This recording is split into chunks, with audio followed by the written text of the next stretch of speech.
for the last so many years as the CMD of HUDCO. We know him very well, Mr. Suresh, and moderator, Mr. Manoj Kumar Panigrahi, Senior Project Controls Specialist, ADNOC, Offshore PMC, Abu Dhabi, Dr. Sita, Director Technical, and all must see inspiration behind organizing this wonderful seminar, and Aparna Datta, our executive technical. Warm welcome to all of you on behalf of the Institution of Engineers, which has a legacy of 101 years of advancement, science and technology of engineering. A very warm welcome to all of you, and welcome to participants also who are always in pursuit of knowledge. Today's topic is very prudent under the present circumstances. A very good relevant topic has been chosen for today's webinar, which is being attended from various parts of the globe. The construction industry is one of the most important industries for national development in the world. It is an unorganized sector, and most of the time human drive. A large number of people are working in this sector. In the pandemic of COVID-19, most of the construction sites are being affected due to fear about the infection of coronavirus. The projects are already delayed in relation to completion and handover. The developers are not facing the cost escalation only, but also afraid of the spreading of COVID-19 at the project site. The model of work health and safety of COVID-19 in projects, model of work health and safety laws say that it is the duty of the employer to take care of the health and safety of their workers in the workplace. In the building and construction industry, where workers work closely together, there is a high risk of exposure of COVID-19. During this epidemic situation, all the employers and construction contractors should implement the control measures to minimize the spread of COVID-19 and provide a safe work environment to the workers. Friends, there are three types of risks associated with construction projects, such as completion risk, commercial risk, and the contractual risk. Completion risk includes many projects are delayed due to the lockdown situation and tight labor market. Projects are already struggling to complete tasks on time. COVID-19 has created supply chain disruptions, funding restrictions, and cash flow concern, which leads to rescheduled and extended critical activities. The commercial risk includes extended performance costs, commodity price swings, labor cost escalation, and higher interest payments. If the handover dates of the project are delayed, owners must be faced the higher costs to internal management costs, cost of third-party construction managers, consultants, etc. These delays result of an increase in financing cost, developer cost, management fees, etc. The contractual risk is concerned when the delays, disruption, commercial risk will be given pressure on contracts and allotting the party to mitigate such risk. Today, we have eminent panelists who have hands-on experience in construction field, and I hope the deliberations will throw light on the future of construction industry and COVID impacts. With these words, I again welcome you at this important seminar, and I hope that seminar, our discussions, deliberations will culminate to a very fruitful recommendations. Thank you so much to all of you. Thank you, sir, for your encouraging remarks. We shall now move into the technical part of the webinar. Before I hand over the session to our moderator, it is my bounden and precious duty to introduce him. Mr. Manoj Kumar Panigrahi has taken the lead to organize this webinar. Manoj is a senior project management specialist with more than 30 years of experience in various core areas such as project controls, planning, risk management, delay analysis, change management, cost management, and contract management, and holds a proven track record of handling complex projects through all phases and of value up to $1.5 billion of international report in multiple sectors such as oil and gas, power, water, steel, cement, and building services in Middle East, Africa, and India. He possesses strong project management and business analysis experience in multiple projects and strong customer focus with emphasis in delivering quality solutions. Manoj is a PMI certified trainer and currently serving as Director Administration for AACE UAE section since 2020. Now, I hand over the baton to Mr. Manoj Kumar Panigrahi to kindly steer the rest of the session. Mr. Panigrahi, please. Good evening. Good evening to all panelists and all attendees in this. This is on behalf of Institution of Engineers Abu Dhabi. I am welcoming to all attendees once again for the first webinar organized by the Abu Dhabi chapter. The theme of the webinar will be the future of the construction and its impact, COVID impact on the building services, building industry, as well as the digitalization of the industry, its impact on the various contractors will be discussed in the webinar.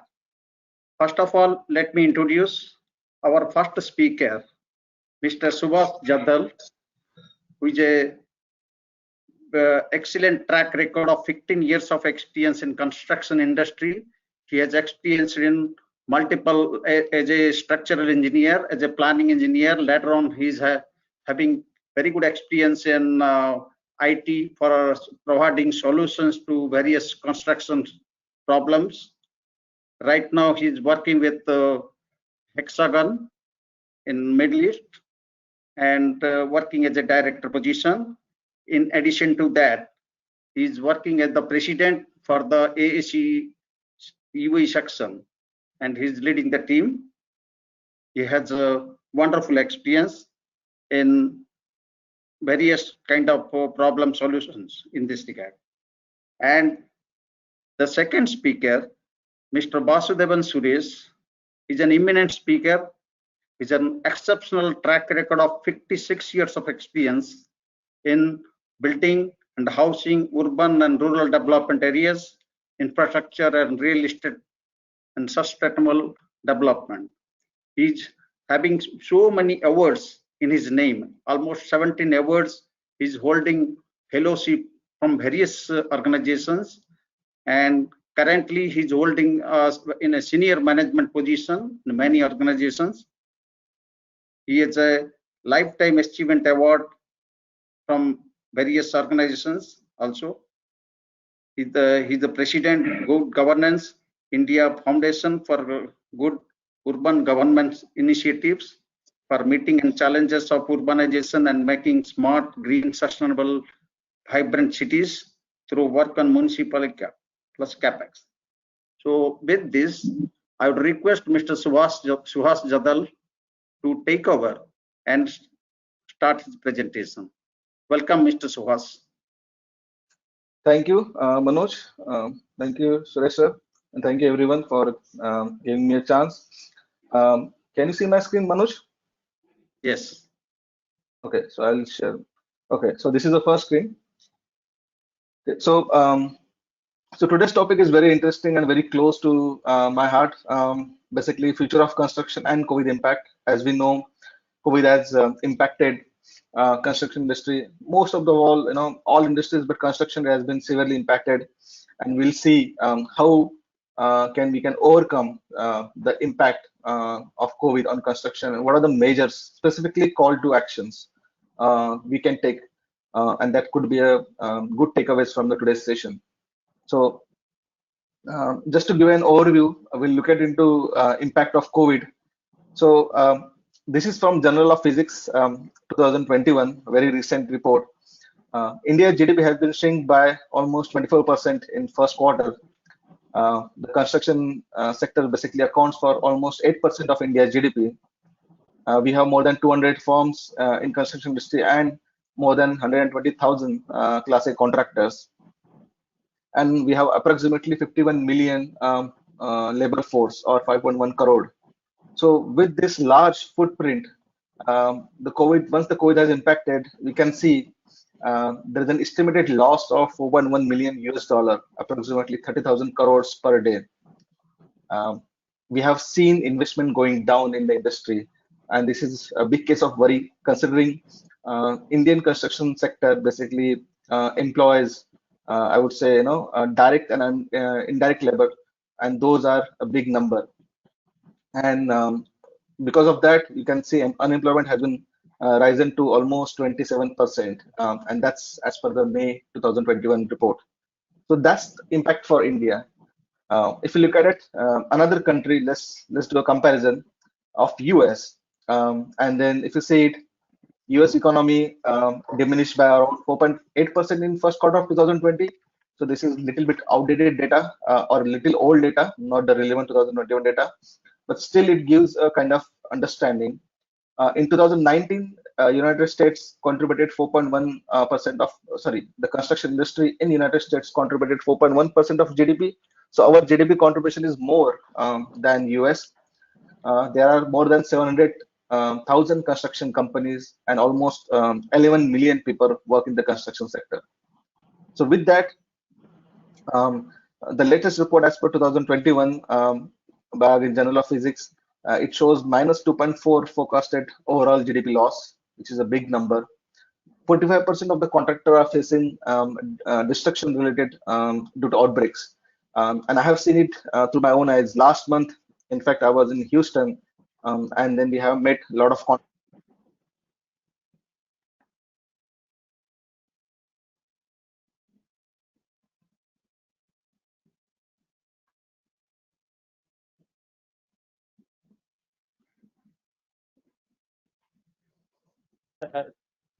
Sir, you have got muted. No, by mistake, actually.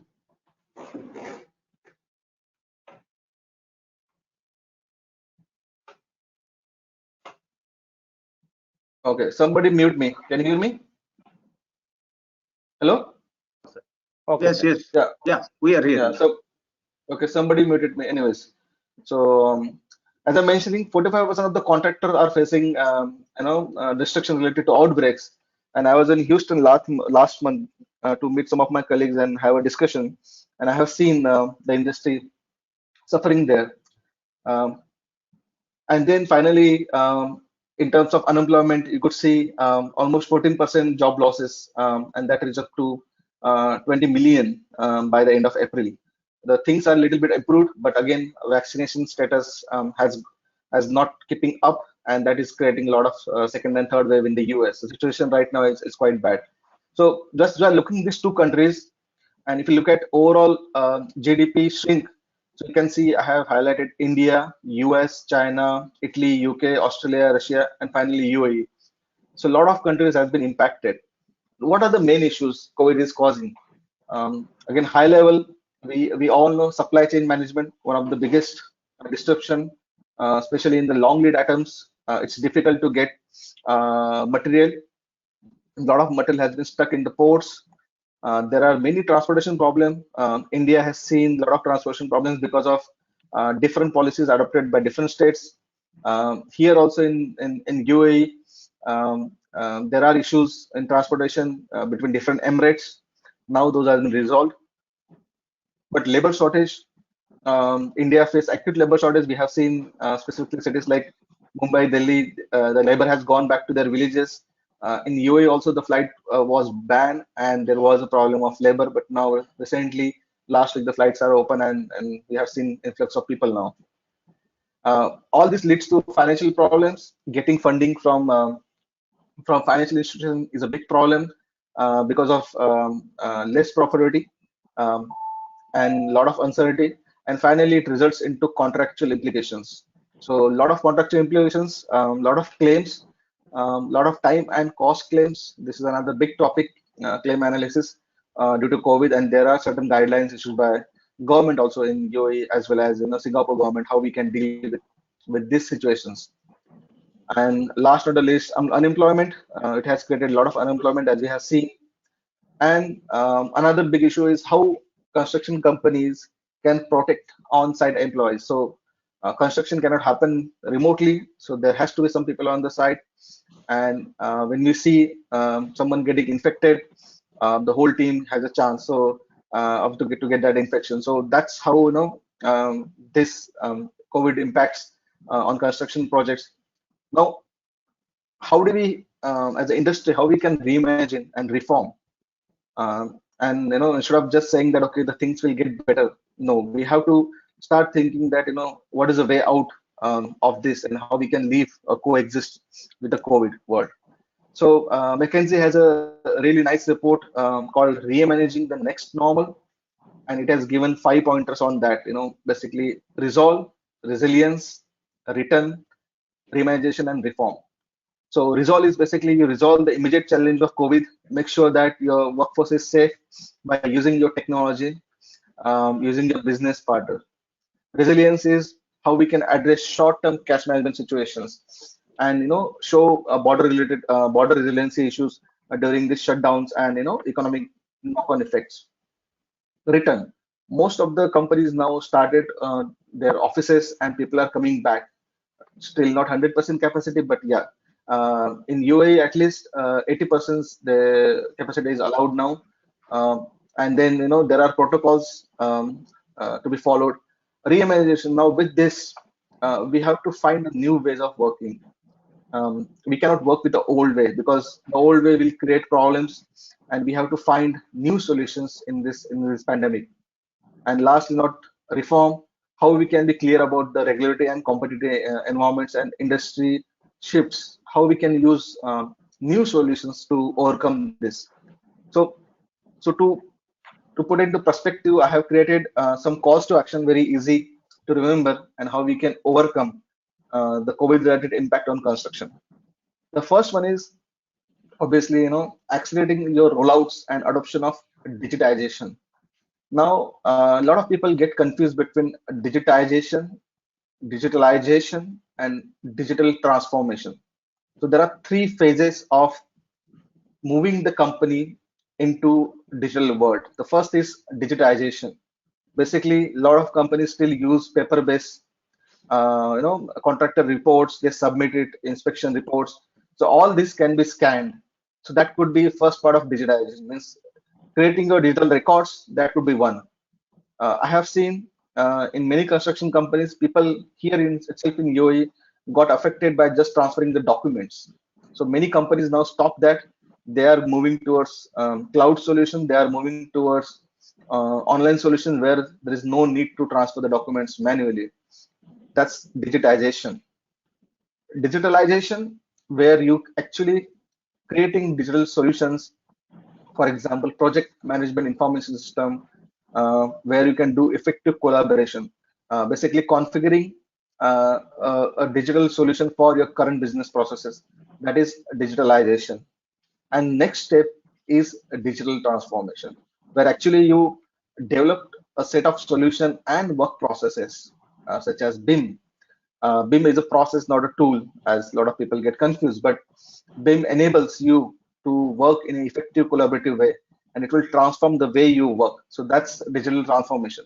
So these systems can be implemented to create a future which is sustainable, consistent, and it will reduce the COVID impact in near future and as well as long term. So let's look at it, the latest report, which is from JLL, and it has given these technologies are very detailed. I can go long over this, but I just wanted to touch on high level because of the short time. So these solutions, there are multiple solutions available in the industry. So which can have high impact, moderate impact, and low impact. Again, it depends on the state of the industry. If you look at it, India is still at digitization and digitalization. There are not much digital transformations. UAE, there are some contractors which are moving into digital transformation. So if you look at that high impact, which technologies can create a high impact? The first one is digital collaboration, which is collaborating in a digital way between your contractor, subcontractor, design consultant, engineers, clients, owners, PMCs. So everyone in the project has to use one system, and then people can update the progress directly on the screen, and everyone can be updated. So in that way, we actually improve the collaboration and reduce the productivity issues.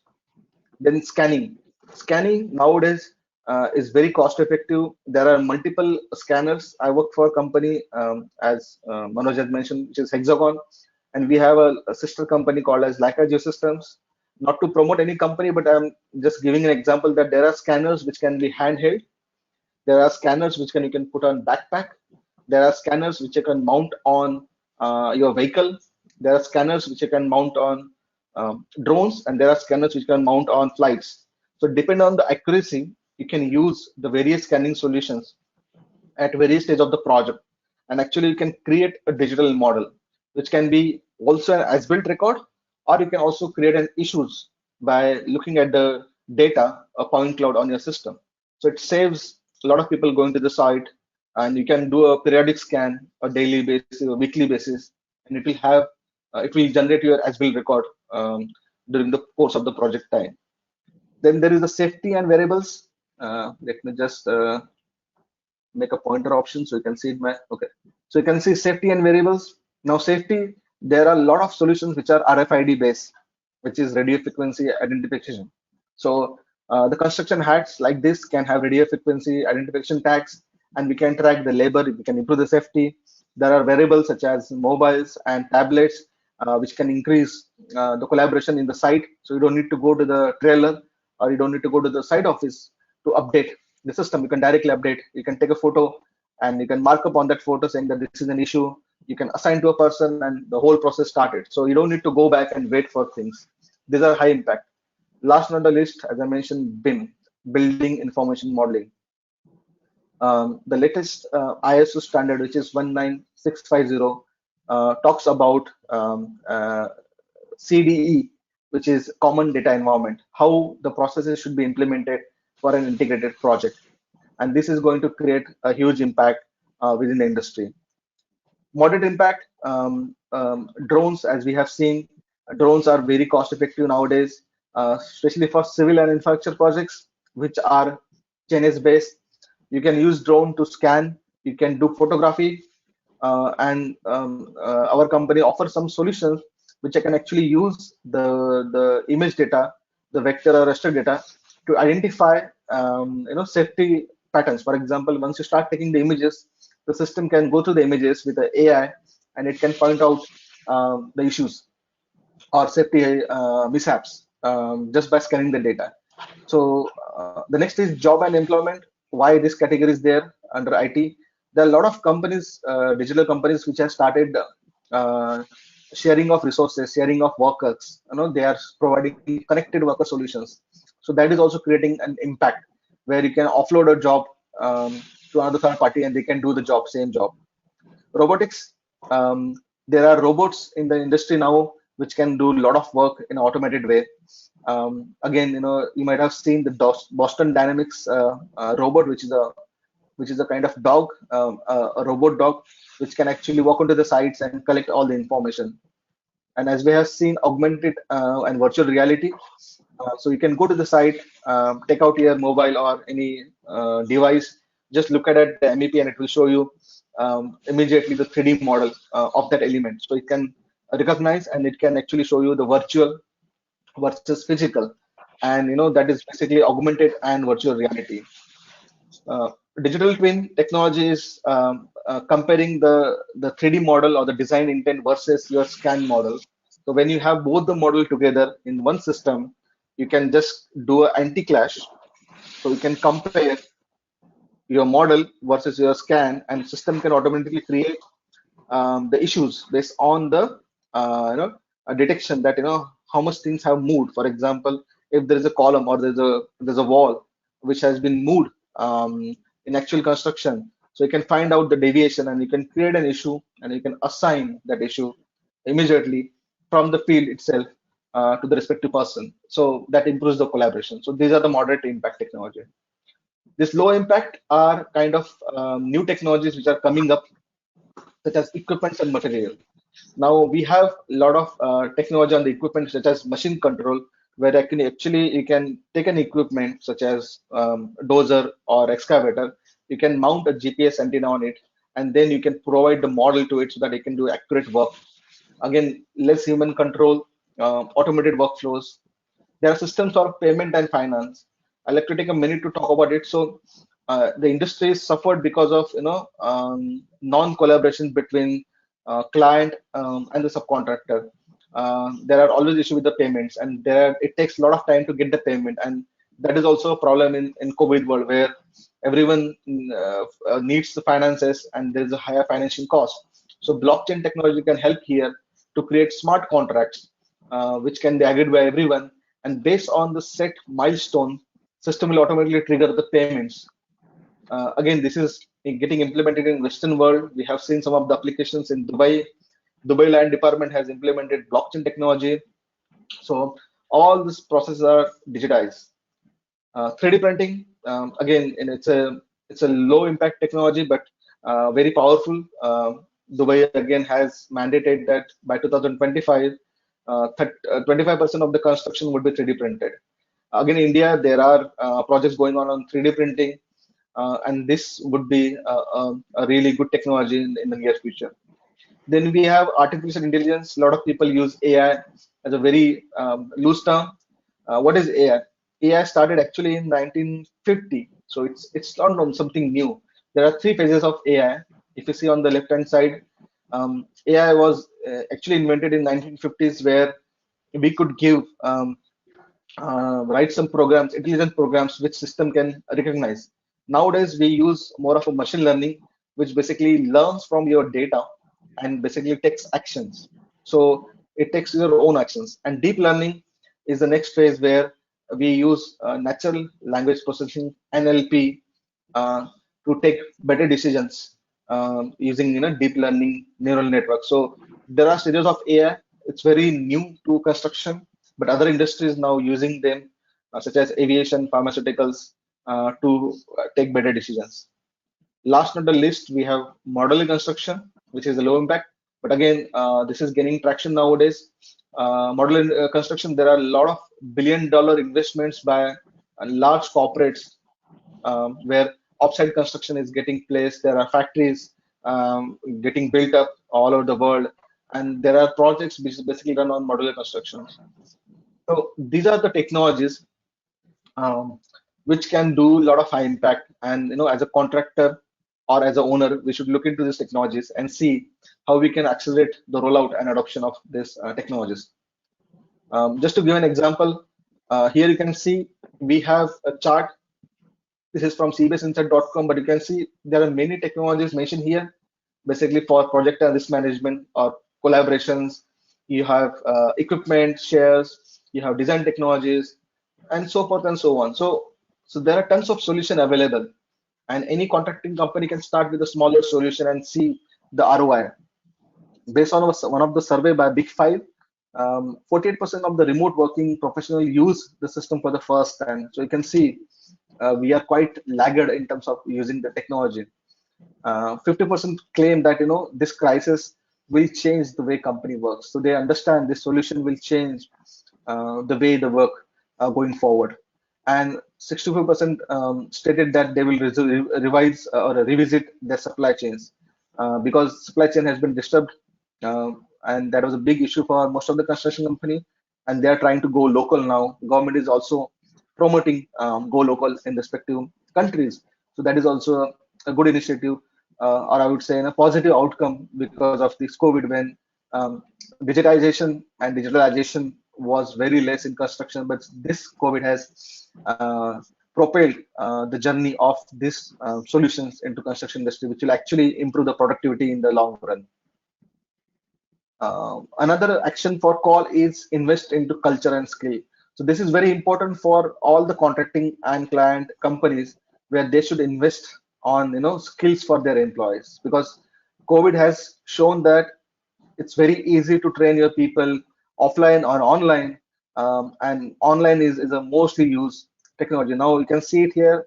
ILO, International Labour Offices, and the World Bank has released this report where you can see initial TVET, technical and vocational education and training, before COVID, and then during COVID, what is the impact. And now many companies started using this. They are building their own videos, or they are putting the content on YouTube where people can easily access it. India has a good footprint of 3G and 4G technology, and 5G is coming there. So everyone has access to nowadays a mobile, and they can learn and upgrade themselves. So there are many ways you can create content. Either you can write the content, or you can put a blog, or seminars like this will help the attendees to understand and look into this solutions through various webinars, or use podcast to understand more about how they can upgrade themselves. So there are many courses available free online nowadays on LinkedIn or YouTube, where you can upgrade yourself and look into this technology's solution.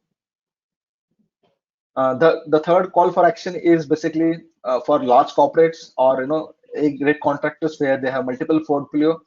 So how they can use to build a better use case, and build a control tower across portfolio to reduce the impact of COVID. The first is they should use their total size to avoid getting squeezed. Companies like L&T, or companies like big contracting companies, SPCL, Sharpaji Palanji, they operate into multiple business. So if they started looking at portfolio level processes, that could give them an edge against this pandemic. Again, most of the companies are already looking at central monitoring functions. So they need to have a centralized systems which spans across the portfolio, and this which can help you to get accurate progress data. Also identify and respond to resource allocation needs. So this is also an important that instead of running one division with their own P&L, if they have enterprise resource planning systems, which is basically ERP or CRM, customer relation management systems, they can get a lot of insights, and they can see how the resources are allocated and how they are getting revenues. So they can do a mapping of it. Systematic assessment, you can see real-time transparency on project process, material inventory. If you have a system like ERP, centralized ERP, you can manage your materials, you can manage your subcontractors, and you can manage your cost in a better way. Last on the list, the players with increased transparency obviously has much better way to manage their cost and sourcing in this pandemic. So that has been proven, and that is one of the call for actions for large contracting company, which they can use their portfolio strength. There are further four call to actions. Sorry, something happened. Okay, let me share. Okay, so there are four more call to actions quickly. One of them is improve your supply chain resilience. We have seen supply chain issues. So there are various ways these companies can build their own inventory. They can recruit their own labor if possible, or at least identify the backup distribution channels, or look for vertical integrations. So these are some of the strategies they can use to drive the productivity. Second is redeploying the capital and resources. Again, this is also one of the business strategy where they can redeploy their capital and resources and capabilities where they see the most gains. So this portfolio level investments such as ROI, ROCE, these metrics, will help them to understand which is my biggest business bet, where should I go. So if they started doing that, they can have better understanding of the bidding jobs, and they can bid successfully. Identify opportunity on shift work off. So now, as I mentioned earlier, it's offsite construction. You can do modularize or build offsite, which will improve not only your productivity, but also improve the sustainability, and it will reduce material waste, noise, and air dust. So if the project permits, and if it is I would say repeated projects, repeated buildings, similar buildings, or large scale housing, low cost housing, this is a perfect idea to implement such kind of processes on that. And last not the least, very important in this pandemic is get closer to your customer. We have seen that customer test has been changed. So end users, the online retail is taking place. People are not really going to the showrooms nowadays or large, buildings. They are preferring remote work. So this work from home concept or work from anywhere is going to stay, and people are looking for more sustainable community. So with this, the market dynamics have changed, and it's important to stay close to the current and future customers, either in person if possible, otherwise virtually or telephone, but understand their concerns and market dynamics, and based on that, the project has to be redesigned for this new reality. Uh, I just wanted to close on this quote from great Walt Disney. He mentioned that the way to get started is to quit talking and begin doing. So we have discussed over the, I would say, 14, 15 months that okay, things might go normal, things will go normal, but things are not going normal.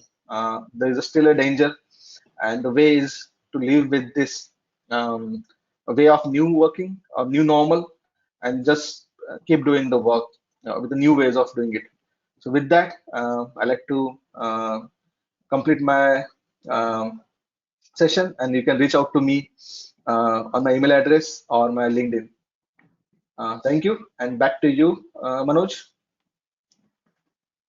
Hello.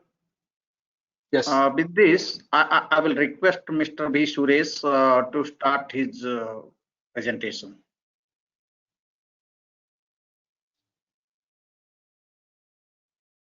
Yeah, Mr. Suresh. Mr. Suresh, you're on mute.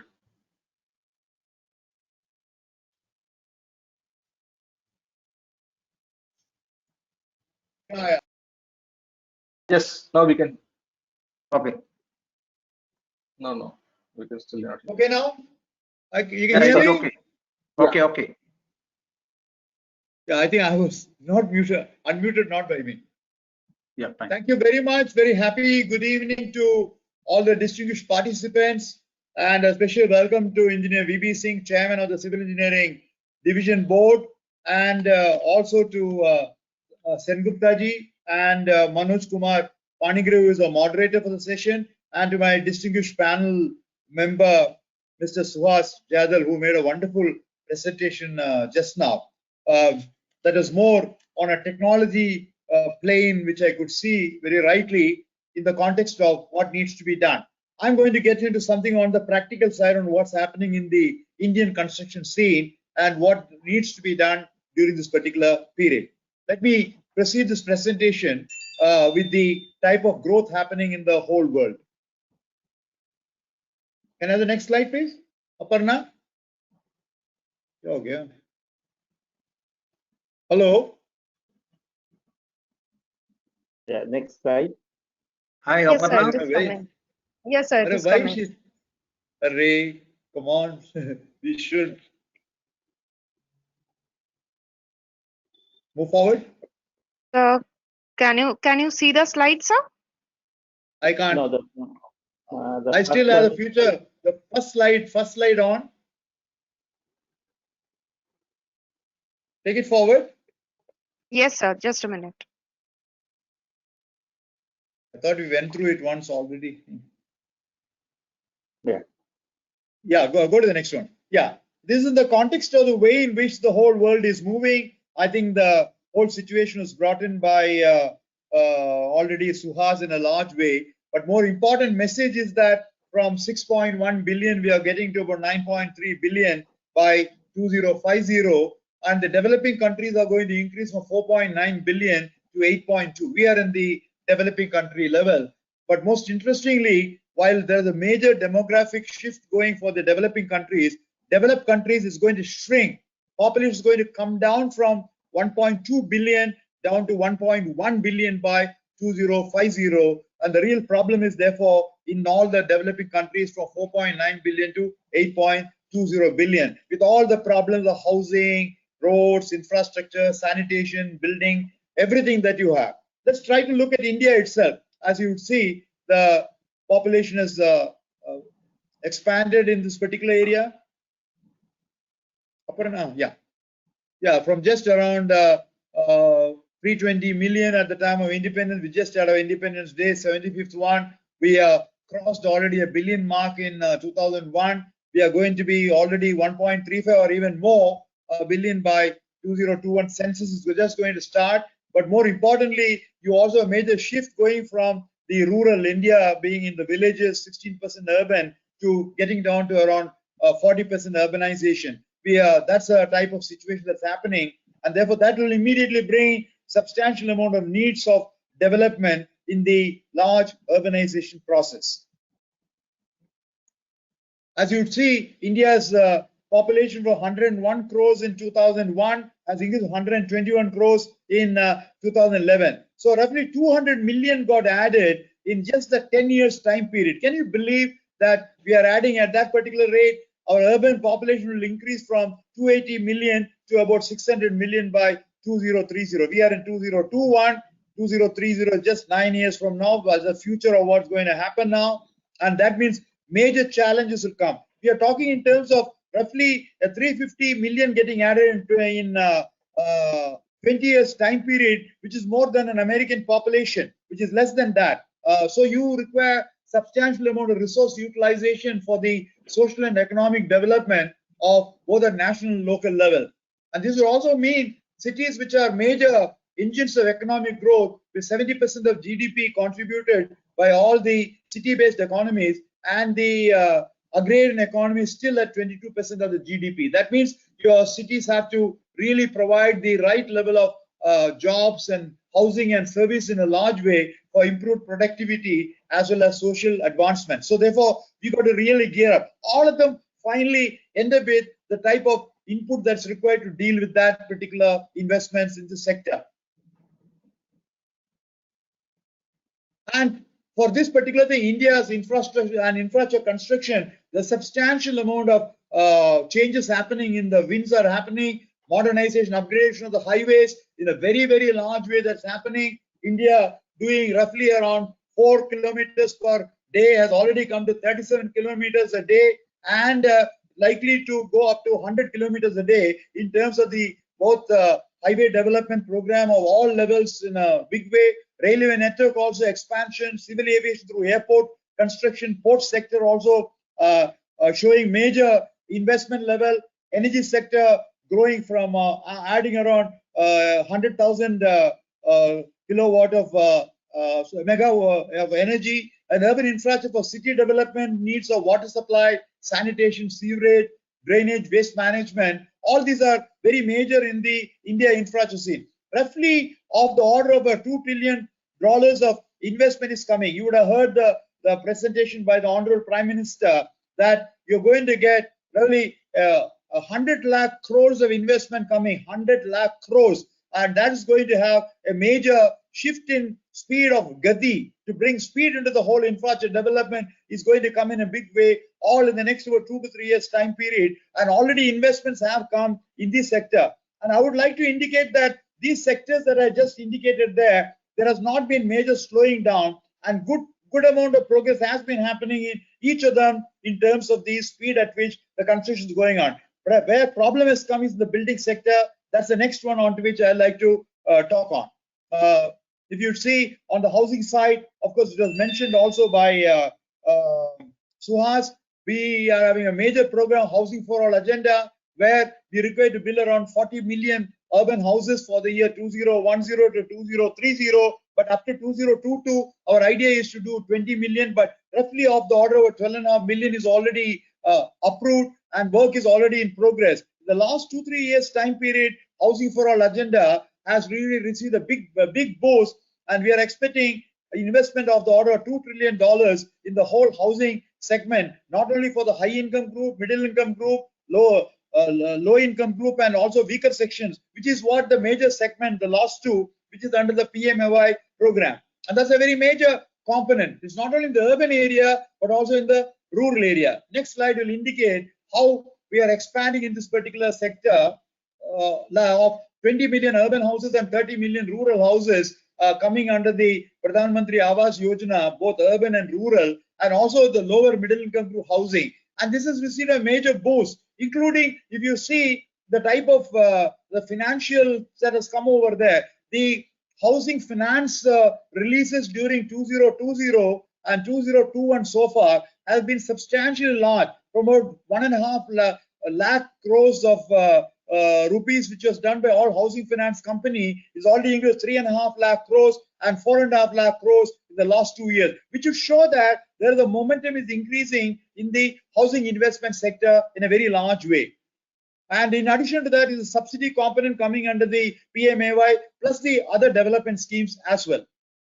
And which are they? And these are in the cause of the retail and other space, commercial, not residential loan, investments coming on 150 million square feet of retail space getting created, as well as on the office space around 150, and retail space going to be around 100 to 200 million square feet. So that means all the building asset class, you have to take it together for construction on the building construction sector of IT and BPO sector, and the data centers, the way in which is coming in various cities are showing clear trends in this particular one. And organized retail itself increasing from 3% to 20% require the type of spaces coming in this particular area.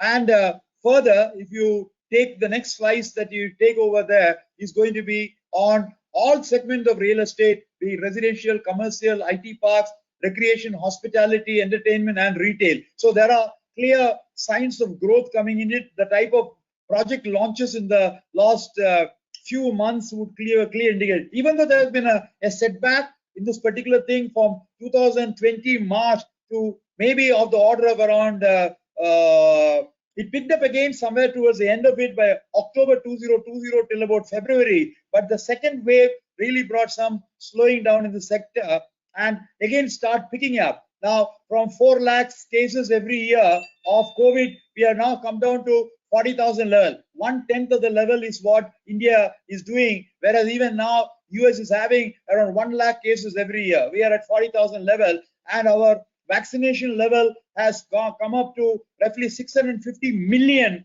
for the whole country, and the idea is to get all population up to 940 million over 18 years age to get vaccinated by end of the year.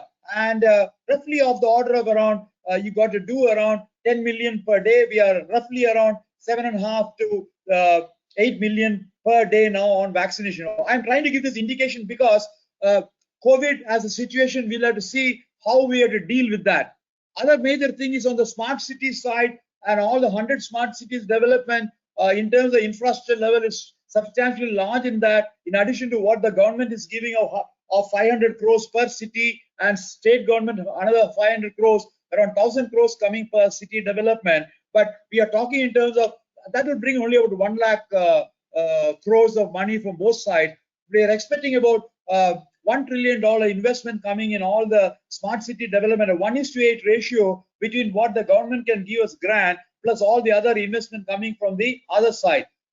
Reasonably well progressing there. And along with that, one of the good program coming is the 500 Amrut cities program, where large amount of construction is taking place for 500 cities over 1 lakh population. And this is an area where the last 2 years have shown phenomenally good amount of impact in this particular one. In addition to that, of course, the Swachh Bharat mission on all the sanitation, waste management is another area where work has been quite substantial, even though there has been definitely a certain amount of, what can I say, slowing down of activity due to the COVID activity. If I may say, in the last about 15 months from March 2020 to down, the total amount of reduction of activity has come in about 6 months time period, literally coming to a grinding halt. In the remaining months, which I said were 9 months, things have been picking up from at about 30%, some other 40%, etc., etc. And another major area, next one, if you'd see, is the economic zone activity, special economic zone activity, which is also receiving a lot of impetus with the manufacturing and industrial development area. Can you go to the next slide, please? Thank you.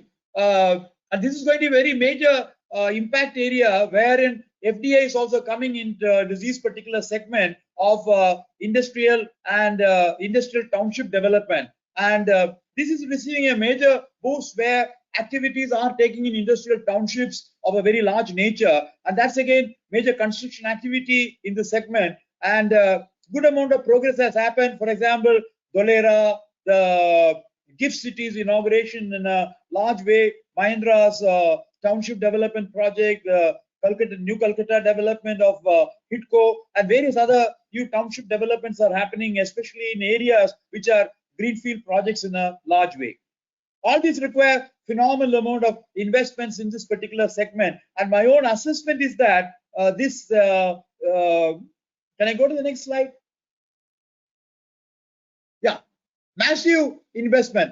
A figure of 8% was shown in Suhas presented JDP. I beg to differ on that, because that you have to really take the construction sector is not what city development alone. That's why the big list I gave you on the core infrastructure side, all those core infrastructure component of infrastructure development in a very large way on the rail sector, road sector, highway sector, port sector, airport sector, and other related, and plus all the housing and building sector, rural and urban together. The latest count is of the order of around 12% of the GDP is the type of figure that's coming in this particular segment. And if construction industry was giving of the order of 155 billion annually, US dollar, maybe around 2 to 3 years back, likely to be around 500 billion by 2025. We are in 2021. To me, I look at COVID as an issue, is a problem. We are controlling that. There are a lot of efforts happening in various levels there. I told you the way the number has come down and the way in which the vaccination speed is going on. We should really hope how we'll be able to do progress on this area starting from 2021-22, which is a very major year. We have just lost about 3 months of that particular one, and 2022, 2023, 24, 25. So I'm taking this particular medium level one, and the figure of 51 million is the right figure, and we expect that to go up towards 70 million construction workers by 2030, and second largest employment in agriculture. This figure is also set, and therefore this would immediately mean all our industries, 275 building metal industries, steel, cement, brick, tiles, electrical item, all your construction industries product over there, everything will receive a big boost when construction comes into a very large way. And of course, most importantly, you have a 400 million new population coming from 2021 to 2001 to 2020 already, leave alone the new population going to come in the next 5 years time. So the requirement of infrastructure for all these is major one. And Indian construction market is the third largest by 2025. This is 6W Research January 2016 document. Very important document for them to identify Indian construction market as the third largest segment is a very happy augury. They're seeing that things are changing in this particular area. Can you go? Yeah. And this is also giving, in addition to the number of 51 million construction workers, 10 lakhs engineers, and about 50,000 architects and construction workers, I already told.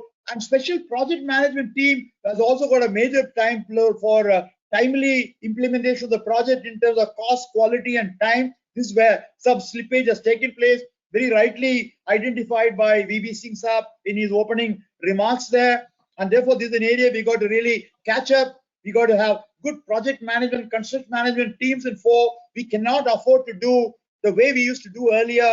This where the technologies that were suggested by Suhas and the team will come into sharp focus. We got to bring in the right level of project management issues coming. So our capabilities for construction excellence, as I said, in time, safety, quality, and cost has to get up. Fortunately, the time, which is about this 17 months time period from last March, a lot of companies have geared up, and this is very important for powering growth in a large way in the planning and scheduling and delivery. Many people have rescheduled their particular things which have come to start over there, new schedules linked along with the financial institutions where the loaning and the type of repayment schedules and all. The construction sector also has come based on the indication given by the finance minister and to all the construction companies and housing finance and other companies. Rescheduling is happening. And more importantly, PMI and the BIM applications will come in a big way. BIM applications in India is comparatively a new starting point, and you had such a comprehensive presentation which is given by Suhas. Suhas, it will take time in India to come in. I saw the way in which you indicated all the applications of not only the short-term, medium-term, and the long-term impact coming on this area, but I'll talk about that a little more in detail later. But more importantly, to have the right level of chartered engineers and professional engineers, including international professional engineers, would require to be brought in over there. So I'm trying to look at it, the human resource capacity, not only in terms of the planning, designing, and team in terms of not only at the technocrat level, at the supervisory level, but also at the construction level of the construction workers level. In there are 65 construction trades there. You got to work in terms of the construction systems available. Either just the way in which you do in the rural component, local material, or the conventional way in which all new modern materials have been brought in over there, which is what India is doing at this present. Or are we going forward, because speed is an essence over there? And therefore, the next one is to go the prefabricated construction or industrialized systems of construction. The next slide will show you that. That is the most important one. India is slowly catching up on that. Maybe many people may not know that based on the construction boom, the Prime Minister launched a very major initiative called Global Housing Technology Challenge India, GHTC India, and roughly 65 technologies have been identified of fast-tracking construction in a very large way, and they all been identified. These are all, and last year was declared the year of construction for the first time in 4 years of independence. This is a year that has been declared a year of construction technology. I hope many people who are hearing this presentation is aware of this. And based on those shortlisted technologies which are getting into industrial system, roughly about 6 of them have been immediately put as lighthouse projects, and implementation on that is already happening. And this is being reviewed very fast for larger applications. The idea is speed is essence, or get into a combination which is either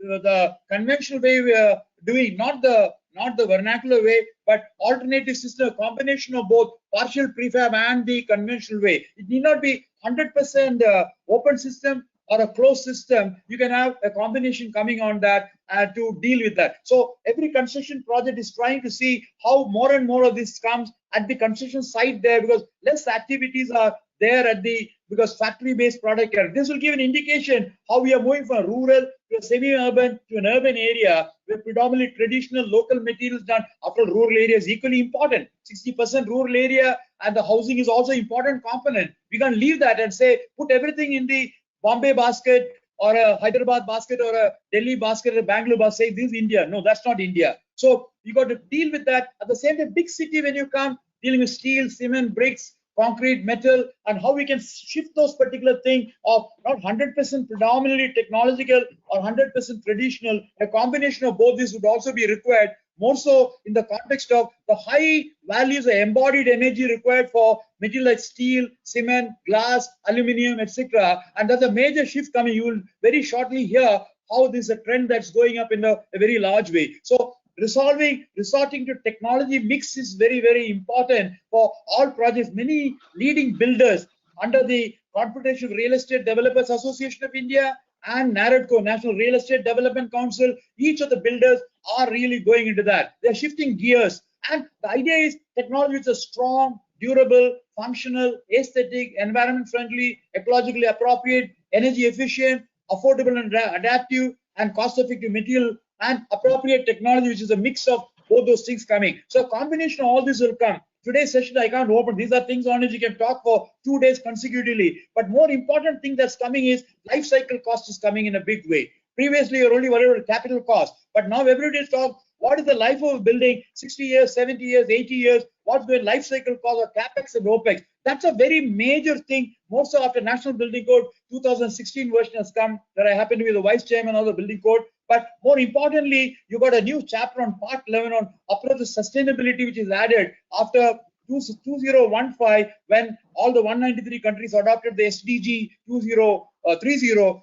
India is the first country to bring in approach to sustainability document in the part 11 of the National Building Code. And you also have the post-construction issue coming. We always saw happy as well building is completed. No way. You got to see how building is performing. So there's a new part called Part 12 on assets and facility management. How does the building perform for structural, non-structural, finished and services during its lifetime is an important component. Therefore, you got to really see, in addition to all this issue of structural safety, health safety, fire safety, construction safety, electrical, environmental, life safety, and public safety, as a larger dimension, sustainability being added into a very large way. All our new construction has got to really deal with that. If all these years only safety was the only consideration, you got to really now shift forward in the new dimensions into it, which is also provided in the codal document. Let's see which are those items coming on that.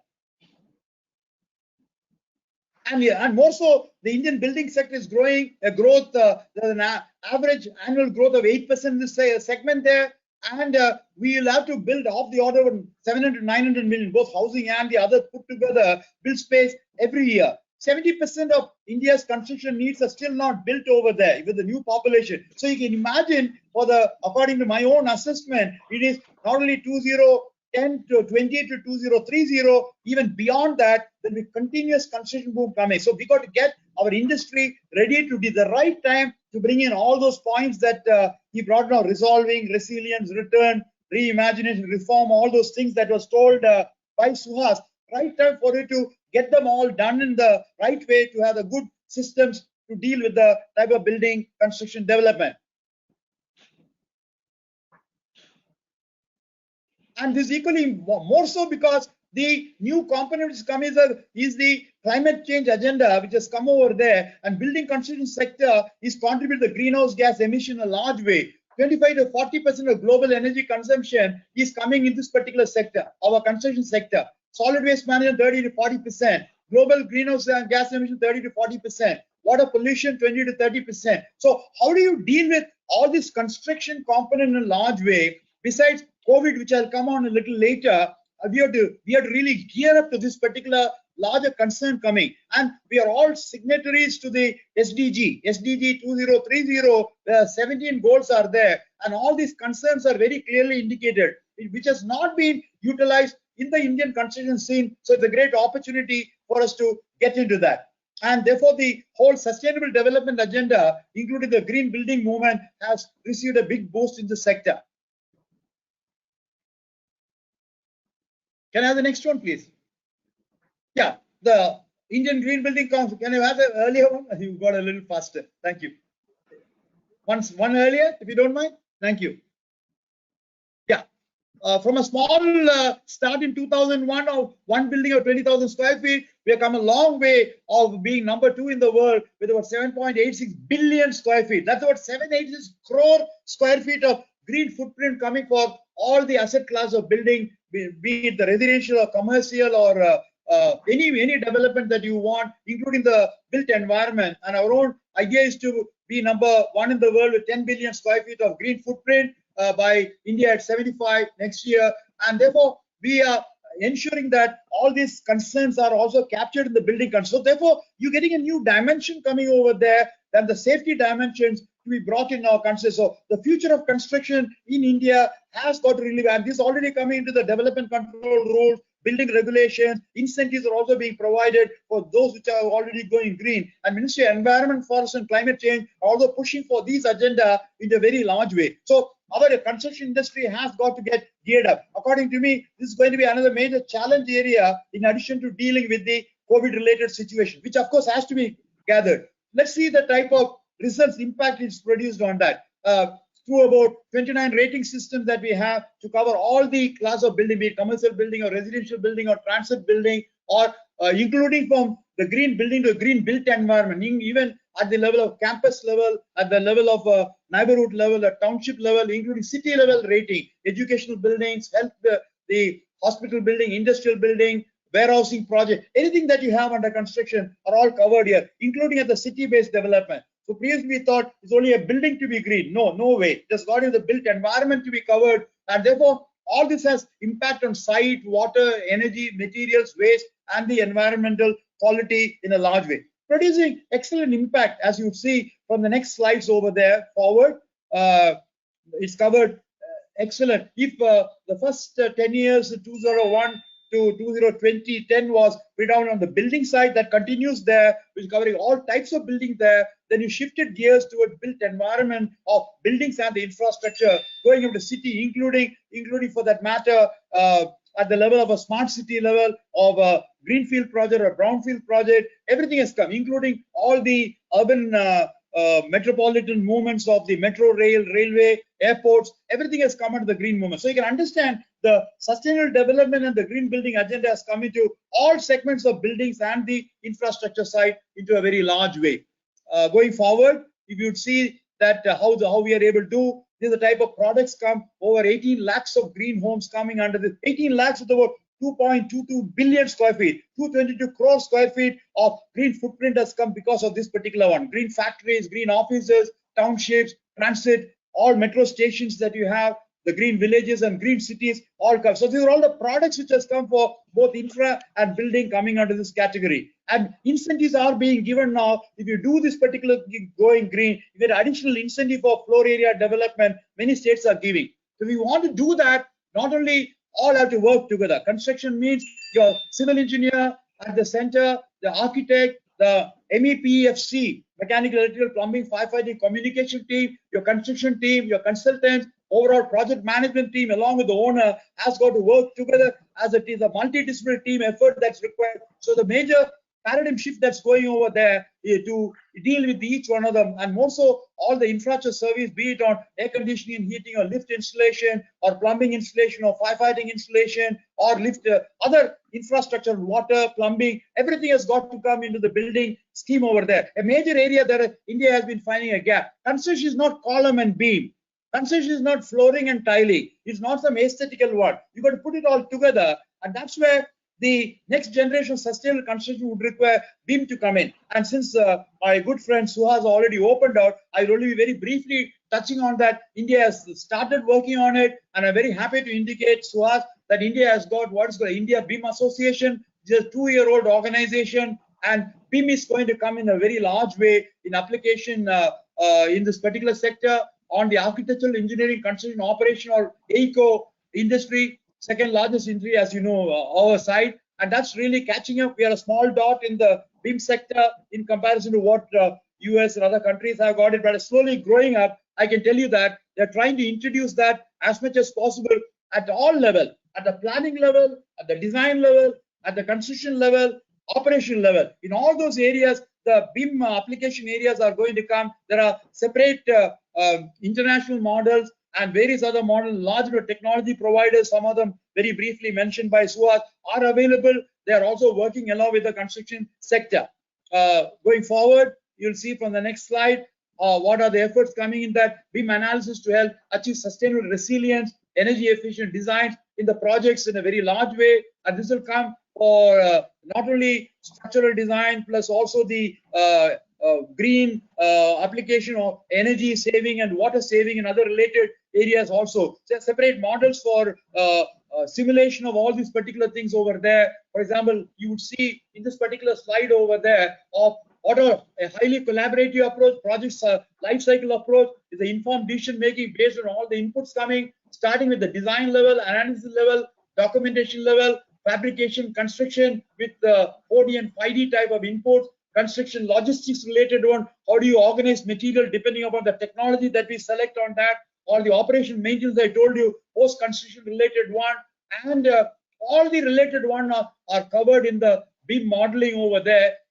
It has not come in a big way because normally only on the project planning and scheduling related one, the latest packages that we have, the CPM and PERT to base with the MS projects and various other tools are used. Primarily on the scheduling level is what has happened, but this will go much beyond. So BIM will try to bring in a whole revolution in our process for all those professionals that I put over there. Not only the design engineer of all, not only building and the services, but also the construction team over there, including the construction contracting there with all the services coming for the structural item, non-structural item, the services item, and all the finishing item. It's a very major area. And that's where if we are able to bring discipline, India starts getting into it. It's going to help us in a large way. And Suhas has shown the way how it can help, how some countries have already started putting that over there. We are on a learning curve, maybe the initial 5% of that. Suhas, you should understand that. So if you have to really get it into a big way, I am aware of at least about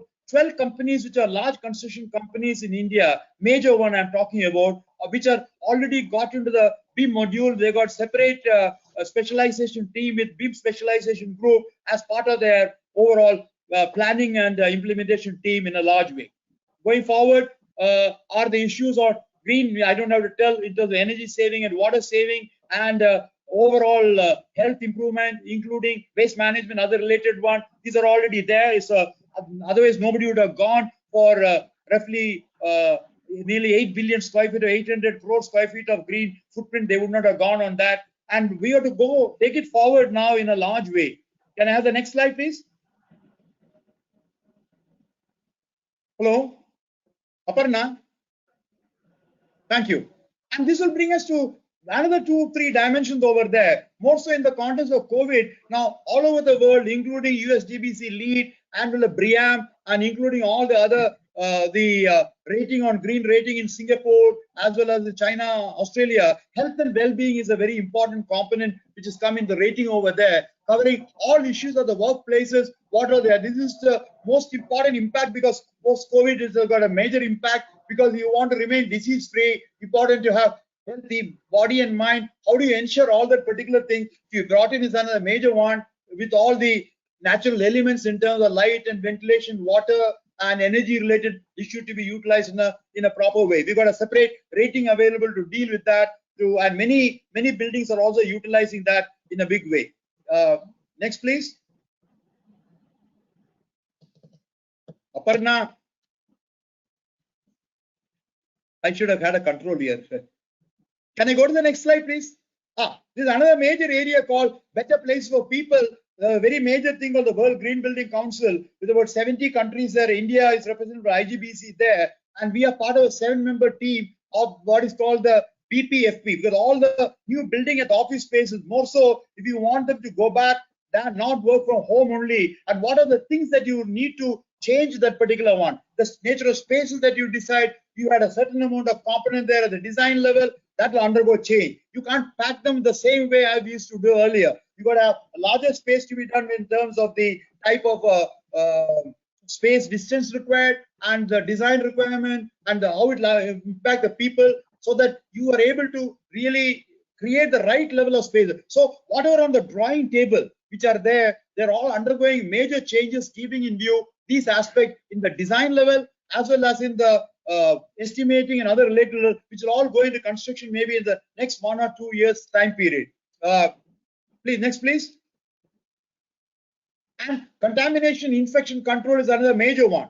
And March 2020, when we had the COVID strike coming over there, what happened was the first thing the Indian Medical Council said was, you can't use air-conditioned space at all. That means this is what is contributing to infection. So all the space offices that's created there, besides the COVID-related problem where we decided everything to have lockdown, etc., everybody started working from home, etc., with all the other precautions required, including vaccination, what you do in a lift well or touch screen, etc., etc. All this becomes an important component, and therefore this has gone into minute detail, and good response has come in this particular sector. That's more important. What do you do in a post-COVID situation in construction sector? And therefore, which was addressed by all of us, in particular CA, IGBC, and we come down to this response system, very well received. Next, please.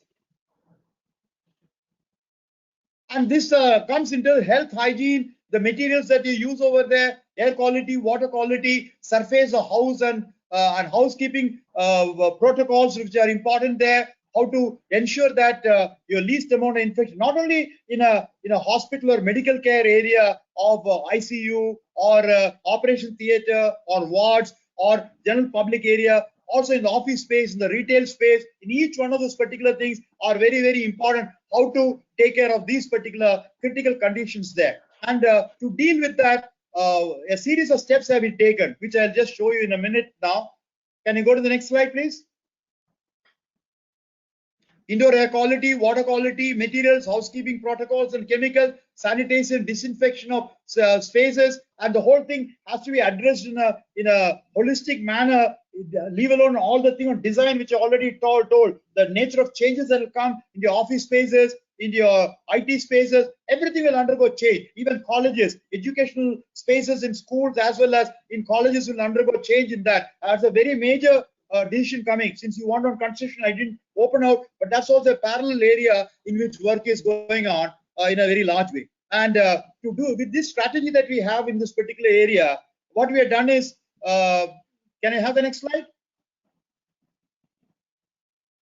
Yeah, in terms of material for paints, coatings, adhesives, carpets, composite wood, all the Green Pro products are coming, which are eco-label products. So that means your new building blocks that you use in construction will not be the same that you have been using all these years. So each one of them has got to really take care of all those environment friendly, ecologically appropriate, energy saving features, including all those issues to the global eco labeling one under a Green Pro certification coming for the new building blocks of tomorrow in a very large way. Next one, please. And you'll also have, as I said, the impact coming not only in the construction sector. It doesn't stop with construction. That's easy to do. It's not a difficult thing, but you have to see that the buildings are performing. Your assets and facility management and housekeeping protocols are very, very important in a post-COVID situation. I'm not opening out. I broadly identified some of those things over there.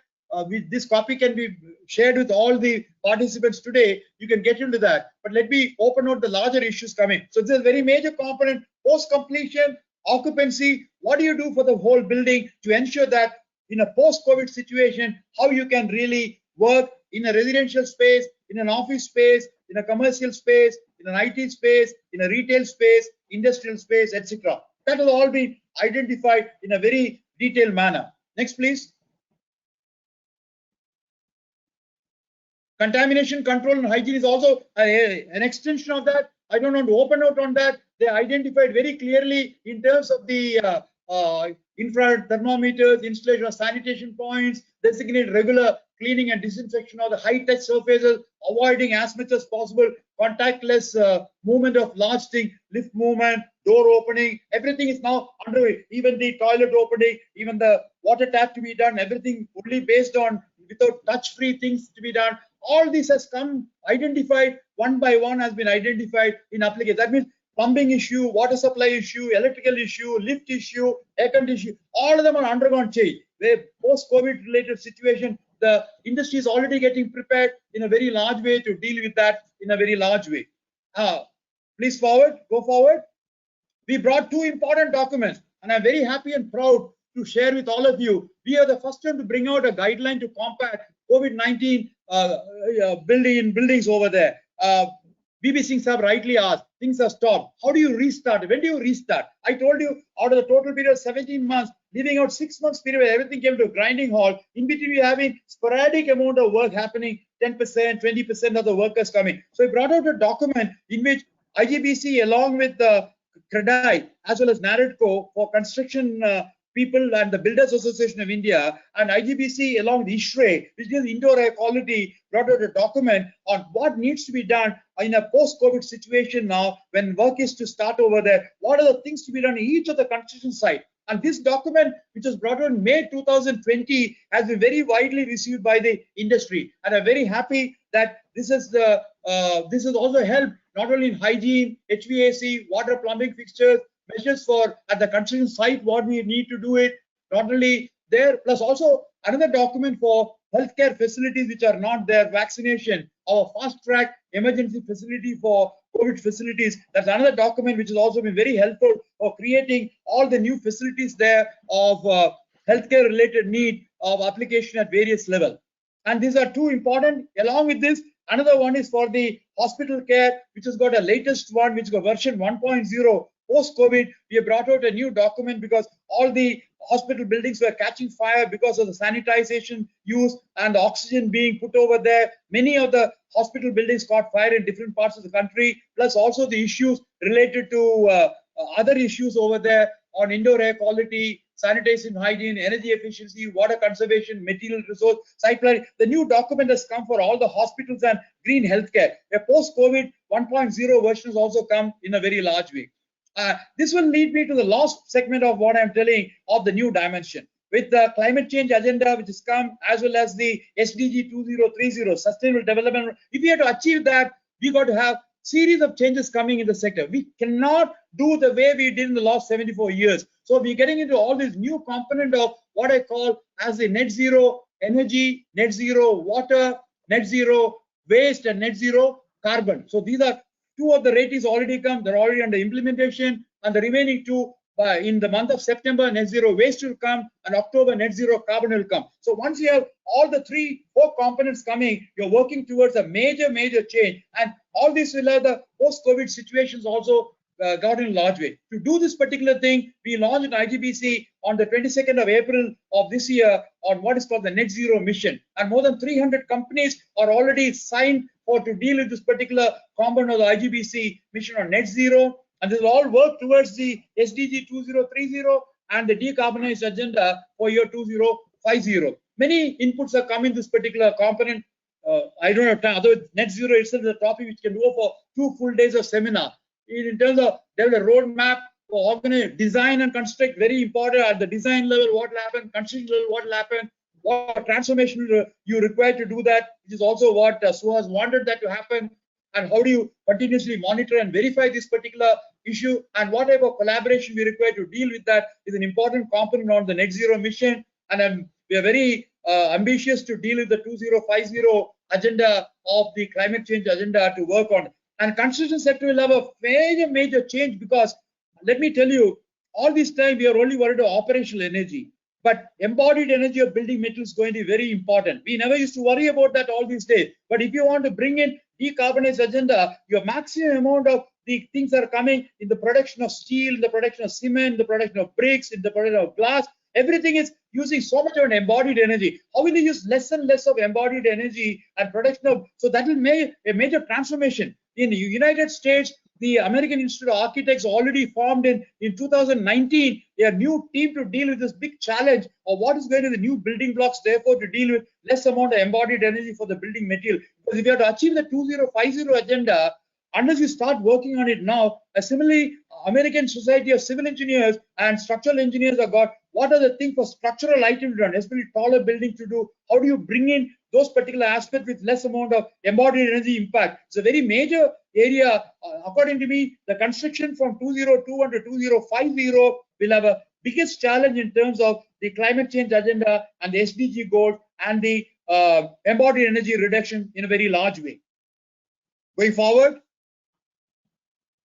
of course, this is already a 10 billion square feet to be achieved. I hope we'll achieve that. That's about 1,000 crore square feet of, but India has to do much more. Our own idea is by 2030, we'll have about 20 billion square feet of the green footprint coming for the type of development. At least if we are having about 10% of all building green coming, I'm sure Dubai and the US must be much more coming. We'll achieve at least around 20% to 30% by the time we reach 2030, because awareness has to be there, appreciation has to be there, application has to come. But government is doing all that is required to give incentives for going green, because you're saving water, you're saving energy, no waste is going, you're reducing the green footprint coming. Everything is win-win situation. So why not? So that's the right way to go forward, and a larger agenda required of renewable energy being used over there in a large way. And the market is phenomenal. And how this is going to increase from about 40 billion square feet, about 100 billion square feet development, and building materials also, green building product is going to be a $360 billion investment coming in this particular sector. Of the potential that's coming in this particular sector is phenomenal in a very large way. And to deal with the increasing population, I told the nature of growth in this particular building sector, the 8% there is going to be substantially large, and therefore we would need 3 times more resources than what we currently have. So you got to get geared up, which are going to be that material and products there. So that's where I showed that particular eco-label products and other related one, which will be the new building blocks of tomorrow. That should bring me to the close of my presentation with one more slide maybe. Can I have that? Yeah, way forward. Design approaches phenomenally undergoing because of the transformation, because of the all social distancing, other related thing, and also the what do you call, everything going through the electronics mode, either learning, teaching, entertainment, office space, everything, and using now with all the products that Suhas has in his big bag there. I'm sure substantial amount of space reduction will come. All need not be at the site over there. Will be changing green products and equipment, which I just now told, technologies that is required in this application. And therefore, you would be able to get all this happening, provided the long-term sustainable development goal to the 2030 and the climate change agenda of decarbonization by 2050. These two major milestones are, because India is already committed to that, and we are already gearing towards that. You must have heard the Honorable Prime Minister telling over there, the hydrogen clean energy component, solar energy going to increase from 100 gigawatt of energy to 450 gigawatt of solar energy. And the latest information which Reliance has said, why stop at 450? We'll do 1,000 gigawatt of solar energy is the latest message which I got just 2 days back. So all this will undergo a very major change in terms of integrated energy management, water management, waste management, and the decarbonized agenda, carbon footprint reduction in large way. All of them will have major impact on India's construction industry, both for all the building construction as well as infrastructure construction, both in the urban and the rural area. But I'm a great optimist, and having been, this is my 56th year of my career, and I feel that India is gearing up very well on each one of those particular area, and all the organizations dealing with this particular segment, be the Bureau of Indian Standards or the Green Building Council or the Ministry of Environment, Forest and Climate Change, plus all the ministries of housing, urban affairs, including every state government, they're all gearing up towards that. The larger message is that sustainable development, the green path, is the only sure way forward. And Indian construction industry is the one going to contribute to that in a very major way. Because anything you want to build, it's construction at the end of the day. And that's all construction industry's nature of job. So that means a great opportunity for India. Everybody would look at India's opportunity of dealing with roughly, take my word, of the order of around 600 million new population coming over there. Their housing needs, infrastructure needs, school needs, hospital needs, everything will be coming in this particular, including all the infrastructure on roads, water supply, sewerage, drainage, including power, including ports, airport. Expansion is going in. That's why I showed a slide over there. It's gearing up. It should catch up. And I would say that with the type of reduction coming over there, with a lot of precautions of the health sector being done, with a lot of precautions and protection required to deal with COVID-related situations, how do you deal with it? Your answers are available. The documents are already available. What do you deal at construction site? What do you deal with each and other costs? Whatever new tools and processes you'll bring in. As you said, BIM is not a tool, it's a process. Whatever things you'll bring in, I'm sure this is a good time for us to catch up in a very large way. And I think we should be able to gear up. This is just a starting point on a very difficult topic. We should congratulate the Institution of Engineers for taking such a contemporary and a very relevant topic for discussion. Nobody has taken this particular topic like this.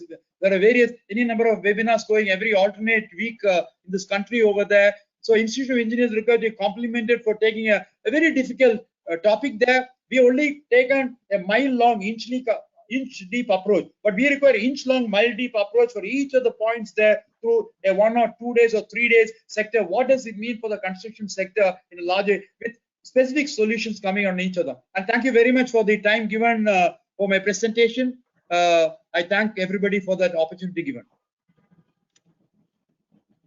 Yes. Well,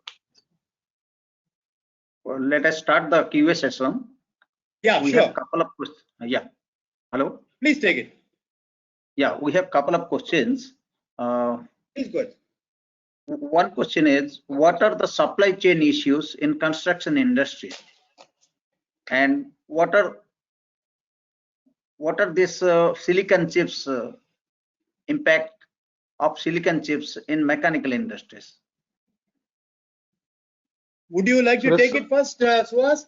I can take on supply chain later. No, you can go ahead, and then I will add to it, sir. Go ahead. No, as far as supply chain is concerned, in terms of all the building materials are concerned, there are two types of supply chain. In very importantly, all the basic. I told you the 275 industries producing all the building materials and components. The steel industries production is doing very well. Cement also is doing very well. No cement factories are closed so far. As a matter of fact, all of them shown very clearly a 10 to 15% growth already happening in this segment. Also, steel sector, aluminium sector, glass sector, doors, windows, sanitary items, etc. There may not be problem in terms of building material supply. You might have problem, according to me, in terms of sand construction. Sand is going to be an important issue in supply chain related issue, because you have large environment concern in terms of, so M sand and mineral sand are being utilized as alternate in this particular one. There are large new products with also being geared up, which are environment friendly materials in a very large way. But labor as a supply chain is equally important. If today we are having about 5.1, as Suhas rightly said, large number of the construction workforce, they are coming from Uttar Pradesh, they are coming from Bihar, they are coming from Jharkhand, Chhattisgarh, West Bengal, Orissa in a very large way, Assam, and northeastern state. And ever since the COVID struck, most of the ones in the other part of construction, most of the construction is happening either in the south, west, and north. I'm not saying east is not happening. That in any case is happening there also. But since they don't have so much of it, that's when most of the people have started coming to the other side. With the type of precaution and the type of opening up in permitting construction sites in a large way, they should come back, according to me, in a large way. And from supply chain point of view, I think these are the major one. But otherwise, the services people are slightly waiting for the building sector to come. So the air conditioning segment, lift installation segment, firefighting segment, plumbing segment, water supply segment, lighting segment. So these are all depending upon the big push coming over, they'll catch up. They have not come the same way as the main construction team are there. I'll stop at that point of time. So let's take on to the next portion on the all the electronic chips and all that, which Suhas will open up. What is this silicon chips? How silicon chips affects? I will explain. So basically the question is on basically semiconductor.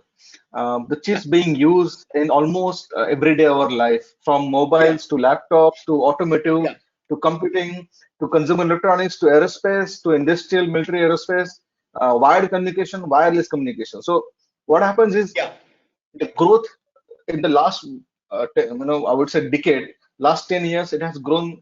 The business has grown to $500 billion industry. Now, because of this supply chain, because of the COVID, the supply chain issues came, and now the demand for these devices has grown multiple times. People have never used a system before; they have been forced to use it. All the students have been forced to use different online learning systems such as Teams. So that has basically grown up the demand exponential, and then because of that, the major component is the chip or the semiconductor, and that has been a supply chain issue for globally, and that is not going to stop in near terms because the demand is still go there, and it will change the way we work as Suresh sir has explained. We have to adopt new ways, and this is one of the reason for the global supply chain issues of semiconductor, basically. So hopefully this is easing off now.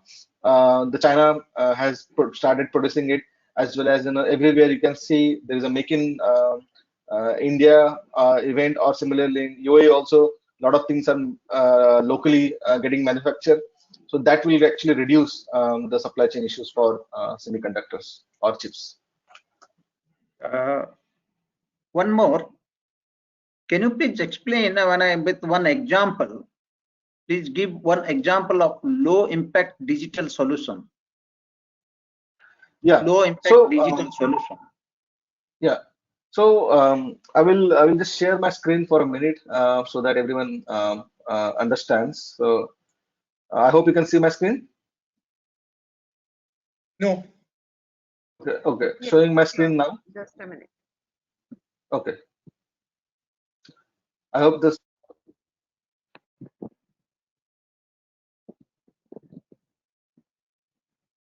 Yeah, have you received the screen sharing request? Yeah, someone has muted me. Okay. So I have shared my screen. Can you see my screen? Yeah, now Yes. you can see, sir. Please continue. Yeah. So low impact. So why we are saying low impact? So this is not a low impact. This is basically ranking construction technology categories by how they boost the growth during the pandemic. So these technologies have a low impact during this pandemic because of not the normal equipment and material. The equipment and material we are talking about is basically there are companies which are actually basically renting or providing ability to purchase equipments through an app based approach. So everything online. So there are marketplace where you can actually buy, rent, or sell, and it makes process efficient. And also there are ways where we can improve the productivity of equipments, but such as as I mentioned, machine control. So these are really good technologies in Western world. I have visited myself the site in Sweden, where it was a query site, and the contractor was Skanska, which is one of our customer, and they have completely digitized the whole process of querying. So what they have done is they have made all these equipments fitted with antenna and technology, which is like a machine control technology, where the equipment can automate the whole process. For example, in Finland, it's very difficult to construct because of the adverse weather. So in such weathers, this equipment can perform when they're supplied with the 3D models, and they can excavate, they can do work on their own. So there are these technologies available, but when it comes to impact during pandemic, there's a less impact of these technologies as compared to other solutions on construction. But overall, these technologies are important, and we are going towards it, as they are quite new in terms of implementation, at least for Indian construction industry. I hope that answers the question, Manoj. No, I think it's quite a detailed one. Yes, yes. Next question. Is building code will change with sustainable building and local building materials?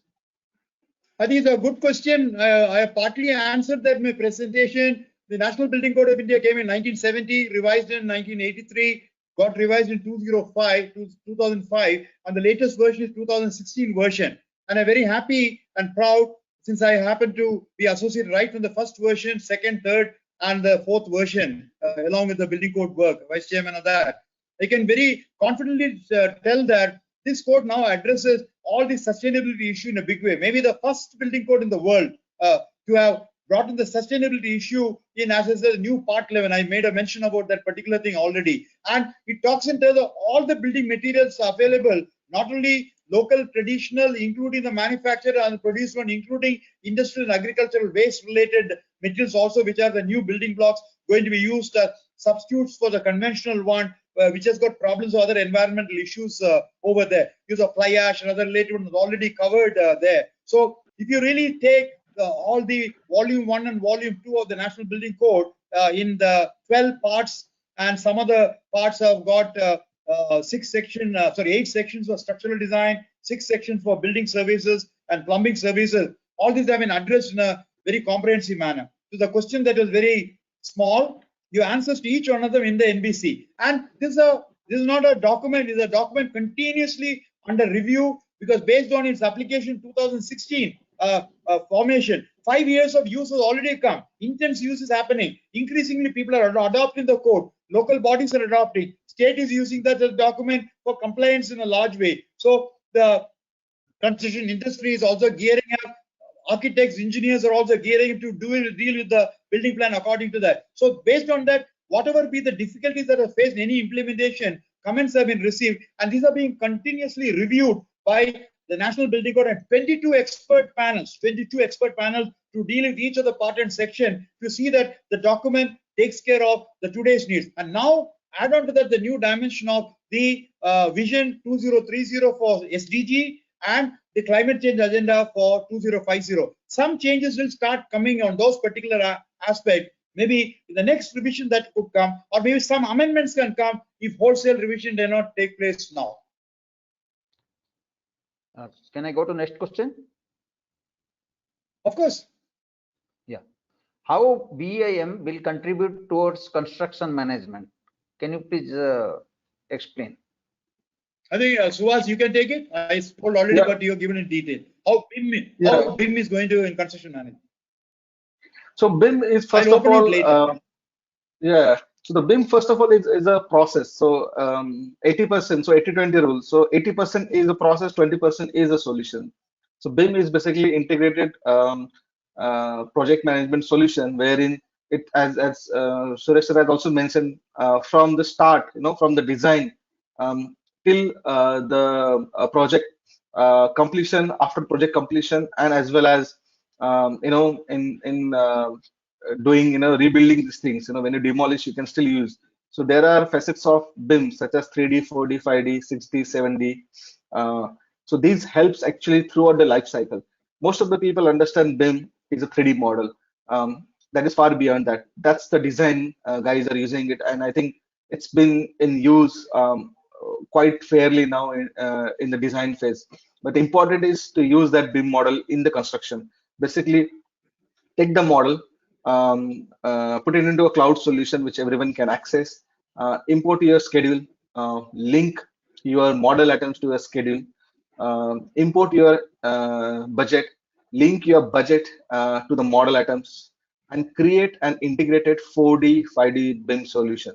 So what will happen is you could see how when you connect a model item to a cost or schedule, you can actually see how things are connected and how you can utilize that and how you can use the downstream uses. For example, CBS, construction breakdown structure, sorry, cost breakdown structure or work breakdown structures, both are different, both are never the same.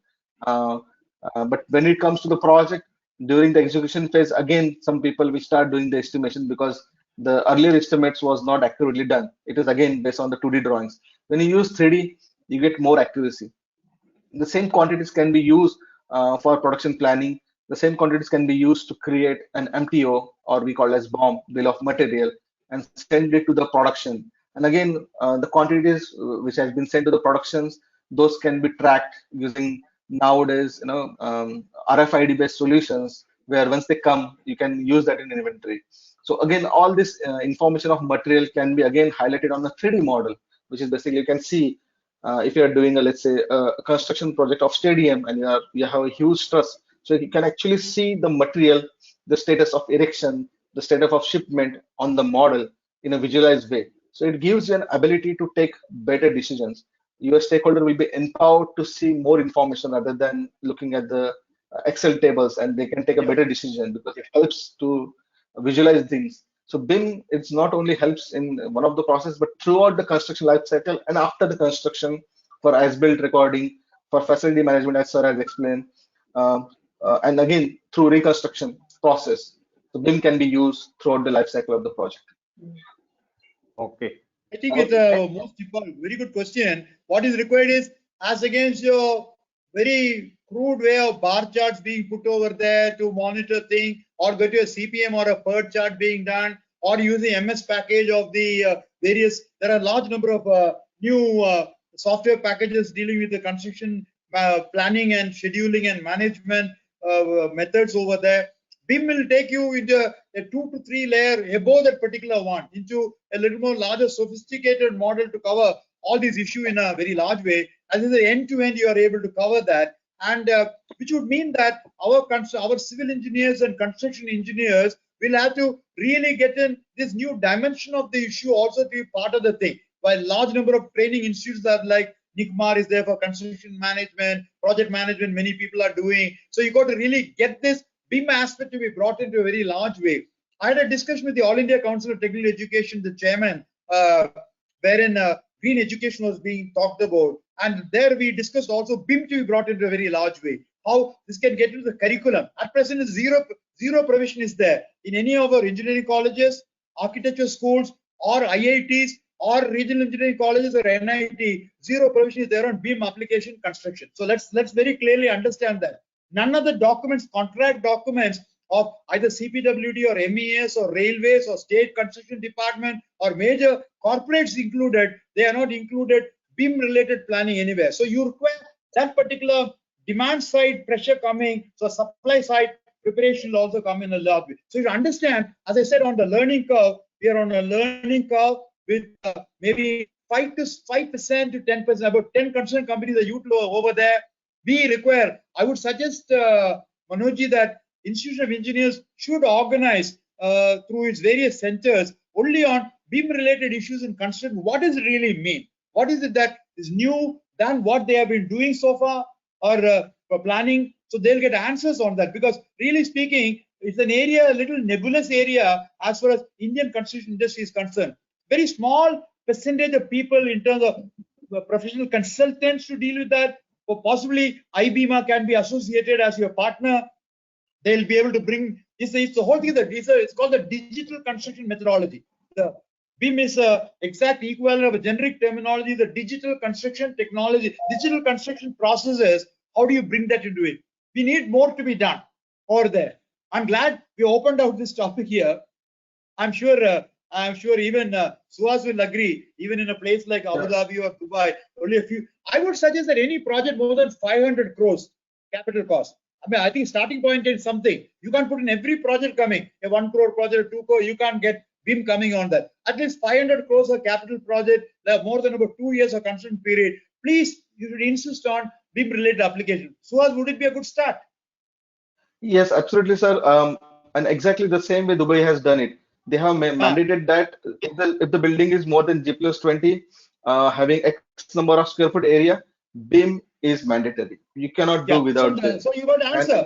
So one is the height of the building, the second is the area of the building, the third one is the cost component coming. Then you can slowly bring all these processes being brought in over there. And obviously your civil engineers have to get geared up, even your MEPF engineers have to get geared up, all your consultants who are dealing with these particular supply of drawings at the right time, GFC drawings, everything, the BIM will take care of all that. So they all have to get geared up. It's not just somebody in the project site alone being geared up, not at all. Am I right? Suhas? Absolutely, sir. Building Smart, the worldwide organization, which is a non-profit organization, they are for open BIM. A group of smart professionals being brought, existing professionals who are already working in the field. What type of additional augmentation can be done to them? The new professionals who are in the colleges, what can be done right in the beginning? So therefore, you look at a two-step strategy for people who are already in the industry and working in construction departments, as well as in the private sector construction area. I would say the CREDAI and NAREDCO dealing with real estate developers, they are very keen because they don't want to have time delays happening. They would also like to see if a 2.5 to 3 years means do it in that. Many projects are having 2 years, 3 years time overruns and cost overrun, which affects their whole viability. So they are very keen to push into it. So one good thing can be on the private sector coming through CREDAI, NAREDCO, and Builders Association of India.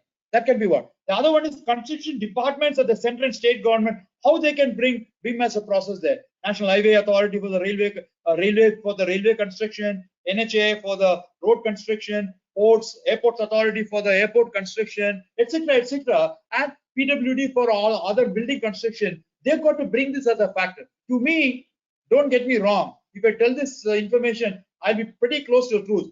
Very, very limited action is taking place at this particular point in time. And I'm talking to you on the today's date of 5th of September. Am I right, Suhas? Absolutely, sir. The biggest issue is a national standard. Very few countries. Right. I'm glad you referred it. The Civil Engineering Division Council of the Bureau of Indian Standard, on which I am a member, they had its meeting about 15 days back, and therefore, for the first time, the Bureau of Indian Standard has this topic was introduced for the first time. BIM as a topic for standards in a large way, and IBEMA made a presentation. The BAS agreed that this is an important initiative.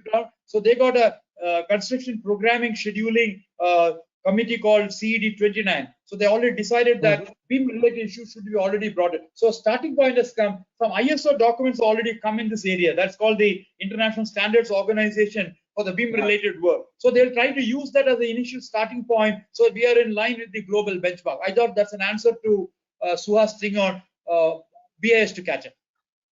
Yeah, absolutely. Next question. Can there be a revolution in industrial plant by green building concept with zero carbon footprint? Absolutely. I think I have shown many slides by which it's already happening in a very large way. The very whole idea of the green building concept is trying to utilize all the resources in an optimal, efficient, effective, economic way by which you can save on water, you can save on energy, you can bring down waste management efficiency, including, as I said, the carbon footprint to be reduced. After having done that, with the new climate agenda over there, the one level above, grades above that is one is to have a green building. Another is to make it still more finer on that which I told the wellness rating. That's why I brought that wellness rating also. And then I talked in terms of the net zero. Net zero energy means you are able to take care of all the energy needs within the building over there, including renewable energy in a large way. Net zero water, so zero liquid discharge coming over there, and therefore net zero waste, because not one drop of waste goes out, solid waste and other thing. And these are things on which large number of our processes have to undergo change. Your question was, is it possible? The answer is yes. But is it happening? I should say we are just on a starting point on that. I said 5 to 10% of building has gone green, remaining has not gone green. I hope at least by 2030, 30% will come, and increasingly this will now get adopted. Fortunately, the NBC framework of Part 11 will help in a large way. Building regulations are changing, that will also happen in a large way. And the incentives being given by the state government to give additional FAR or FSI, property tax reduction, stamp duty reduction for going green will also help. For example, West Bengal government has given a 10% reduction if you go for a platinum building or a gold or silver. Rajasthan has given 15% extra for a gold platinum building, 10% for a gold building, and 5% for a silver rated building. So different states are adopting this methodology to push through, to give incentives to go for green, because they're happy. For example, just now 2 states have really come over there. So the water tariff and the energy tariff can also be brought down, provided you're using this green. It should be certified. It should be continuously. It's not enough. Paper sanction is not enough. Somebody has got to certify and say it is green. It is working green. It is saving water, saving energy. Waste is taken care of. That continuous certification required for you to get all those benefits also. So the answer is yes, sir. We have another related to green building. Green building to be evaluated in terms of performance or function. How we will evaluate green only building? Performance related. Sir, okay. Everything that you put over there is all performance linked. If I say at the end of the day, the proof of the pudding is the eating. They'll ask, how much is the energy bill coming over there? How much is the energy now? What percentage of kilowatt energy? For example, I say that if we do a normal building, if I do 1.5 watts per square feet for lighting, if a green building, I'll do only 0.6 watts per square feet. That means I'm saying 60% of the energy, because I have put all those things in the lighting component. Air conditioning. Imagine air conditioning building over there. Manoj, I'm sure 15, 20 years back, or why 15, even 10 years back, if I say I got a room of 200 square feet, what type of air conditioner I should put? They'll say roughly 150 square feet, 1 ton of air conditioning is what you will normal answer is. In a living dining room or your bedroom, 100 square feet, 150 square feet you put. But can you believe, as a result of the green building which has come over there, the air conditioning efficiency has become so well, latest technology. Today, you can go up to 700 square feet per 1 ton of air conditioning. Imagine 100 to 150 square feet of 1 ton of air conditioning. By going green, you are able to go 700 square.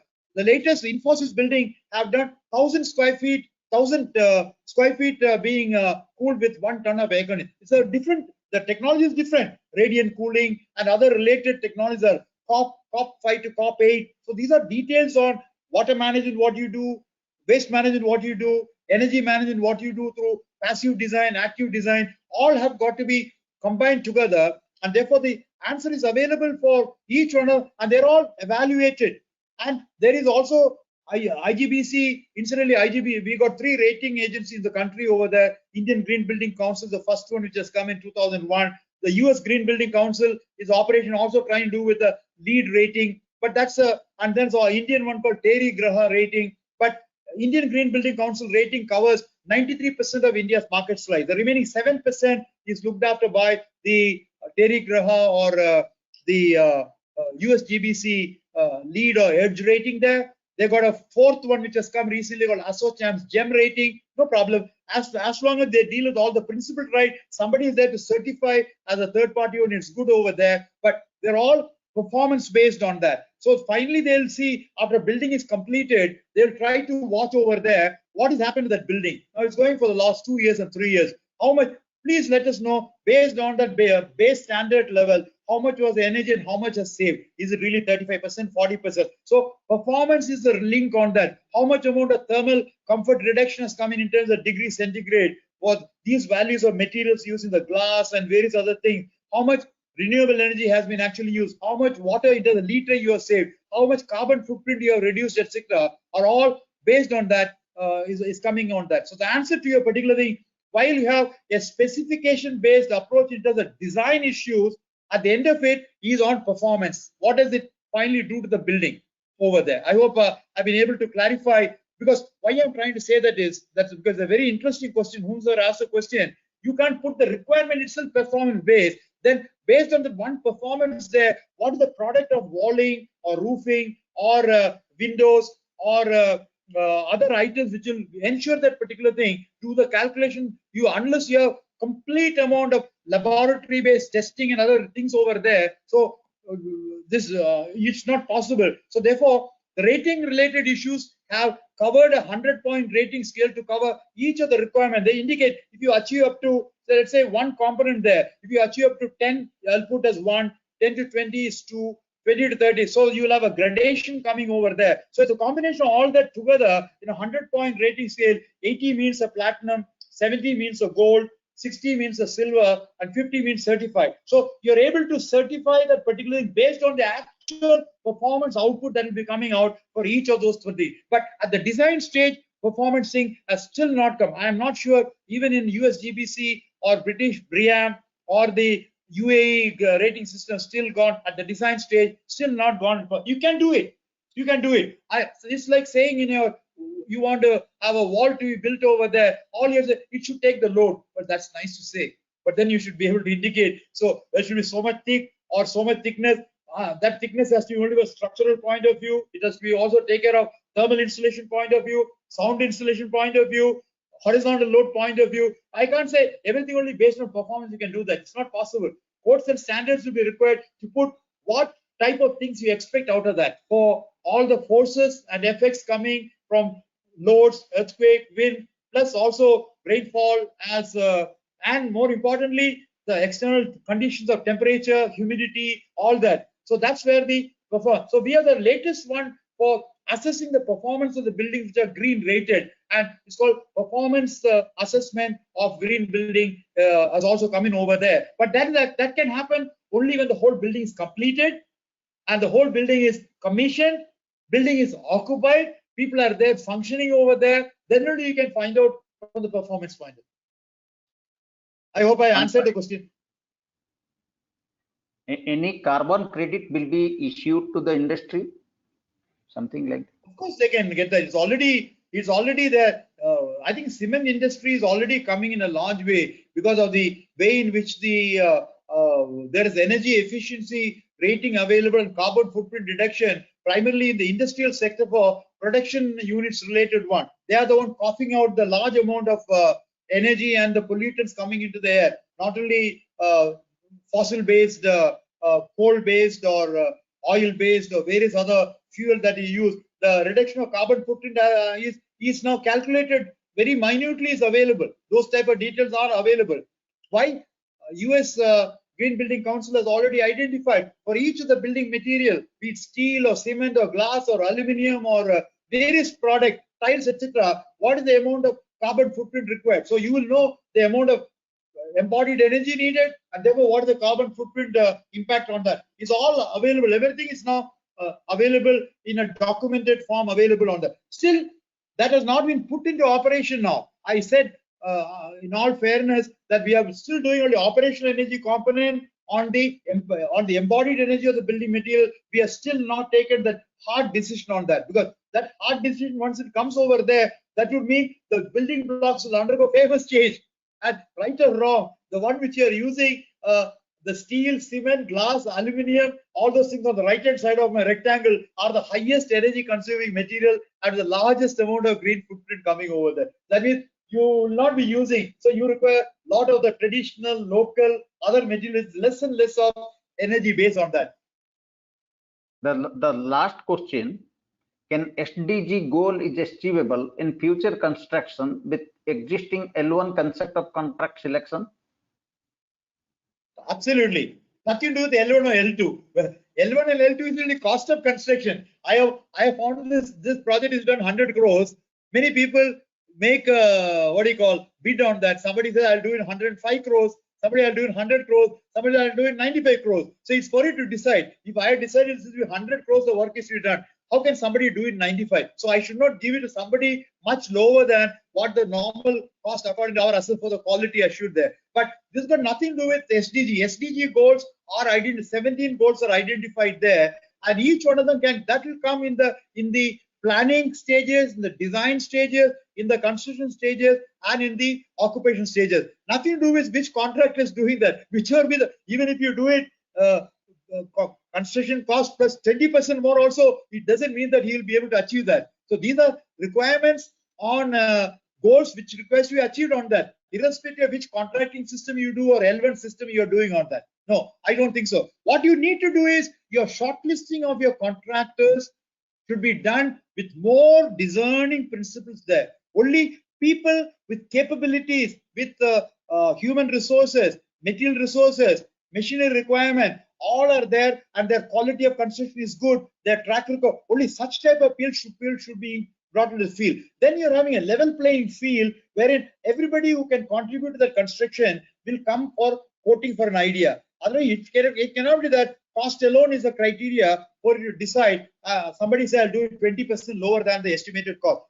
We should never give such a particular job to anybody. It's for issues, and this has been at the highest level, even at the PMO level and Niti Aayog level. They have indicated that if it's going to affect the quality of construction, there are any number of projects, according to me, where the contractors have ran away with the highway projects, railway projects, airport projects by giving it to some estimated level. Their inability to complete the project within that cost level on that over there, it becomes much more difficulty to get in a new contractor system to complete the project over there. So therefore, my whole thing is that L1 or L2 or above estimate cost will not be the thing deciding on the. These are larger principles that every construction company, department, or corporate organization should decide. I will achieve the SDG, and we are all have to achieve by 2030. And what needs to be done? That's going to be another major idea which Manoj, you can organize for through Institution of Engineers on how to achieve SDG goals. Although what are the 17 goals? How do you achieve that? What needs to be done in construction is a great opportunity for you to do that for a day or two. Yeah, thanks. With this, so we completed a Q&A session. Now I will request Aparna and Sudeep to take over for vote of thanks. Aparna.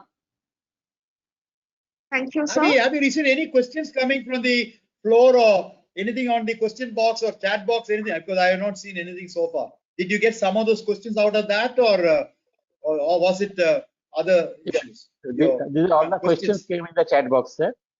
Chat box. So yes, oh, wonderful. Because I didn't open the chat box, then I'll be only I was concentrating on my continuous speaking on that. I'm very happy. I'm very happy questions are coming in the chat box. Good. Thank you, sir. Since this is the late evening in India, I am not going through an elaborate vote of thanks.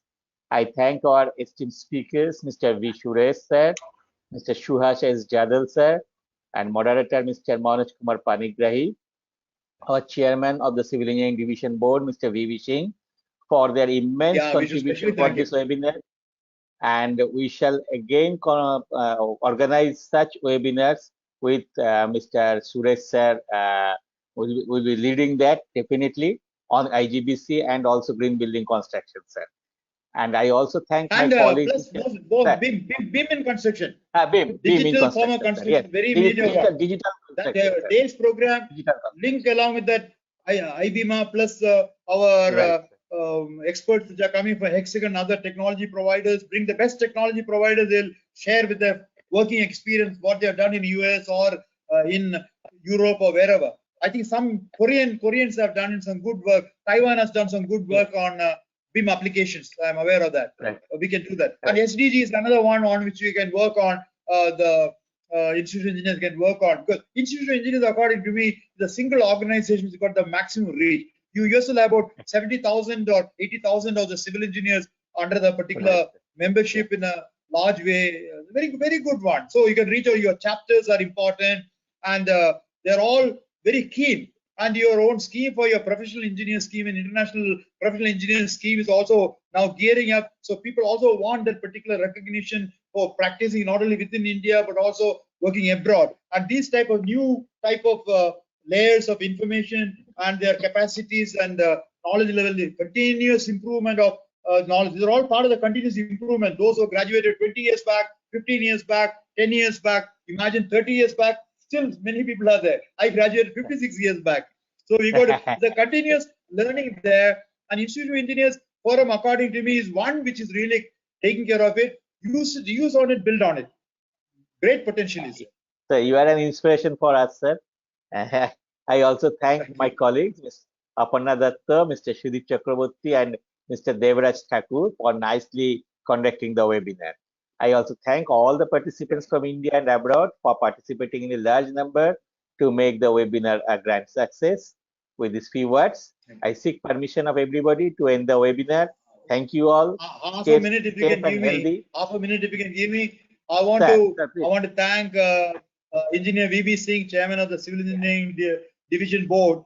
I already told in the beginning for real compliments for taking a tough topic. I said nobody has taken this particular topic for a discussion of this nature. As I said, we literally one webinar is there in one forum or other every day, every week. But this is a tough topic to select such a tough topic over there, both with the international and national inputs to come on that is very good. So I want to compliment you, sir, for the initiative taken. Let us take it forward as a starting point for making this from a tokenism level to a total coverage level. Through large number of programs, through chapters can also do it, various chapters and topics also 3 or 4 we identified for us to take it forward, be it on BIM, be it on SDG, be it on green building, whichever be the topic you can select on that, we'll be most happy to work along with you. Thank you. Thank you, sir, and good night. Stay safe and healthy. Let us conclude the webinar now, and we shall be in touch with all of you. Sir. Thank you. Thank you. Thank you. Thank you. Have a nice Thank evening. you, sir. It has been 2 hours. It has been 2 hours now. Good. Thank you. Thank you, sir. Thank you. Aparna, you may close the webinar now.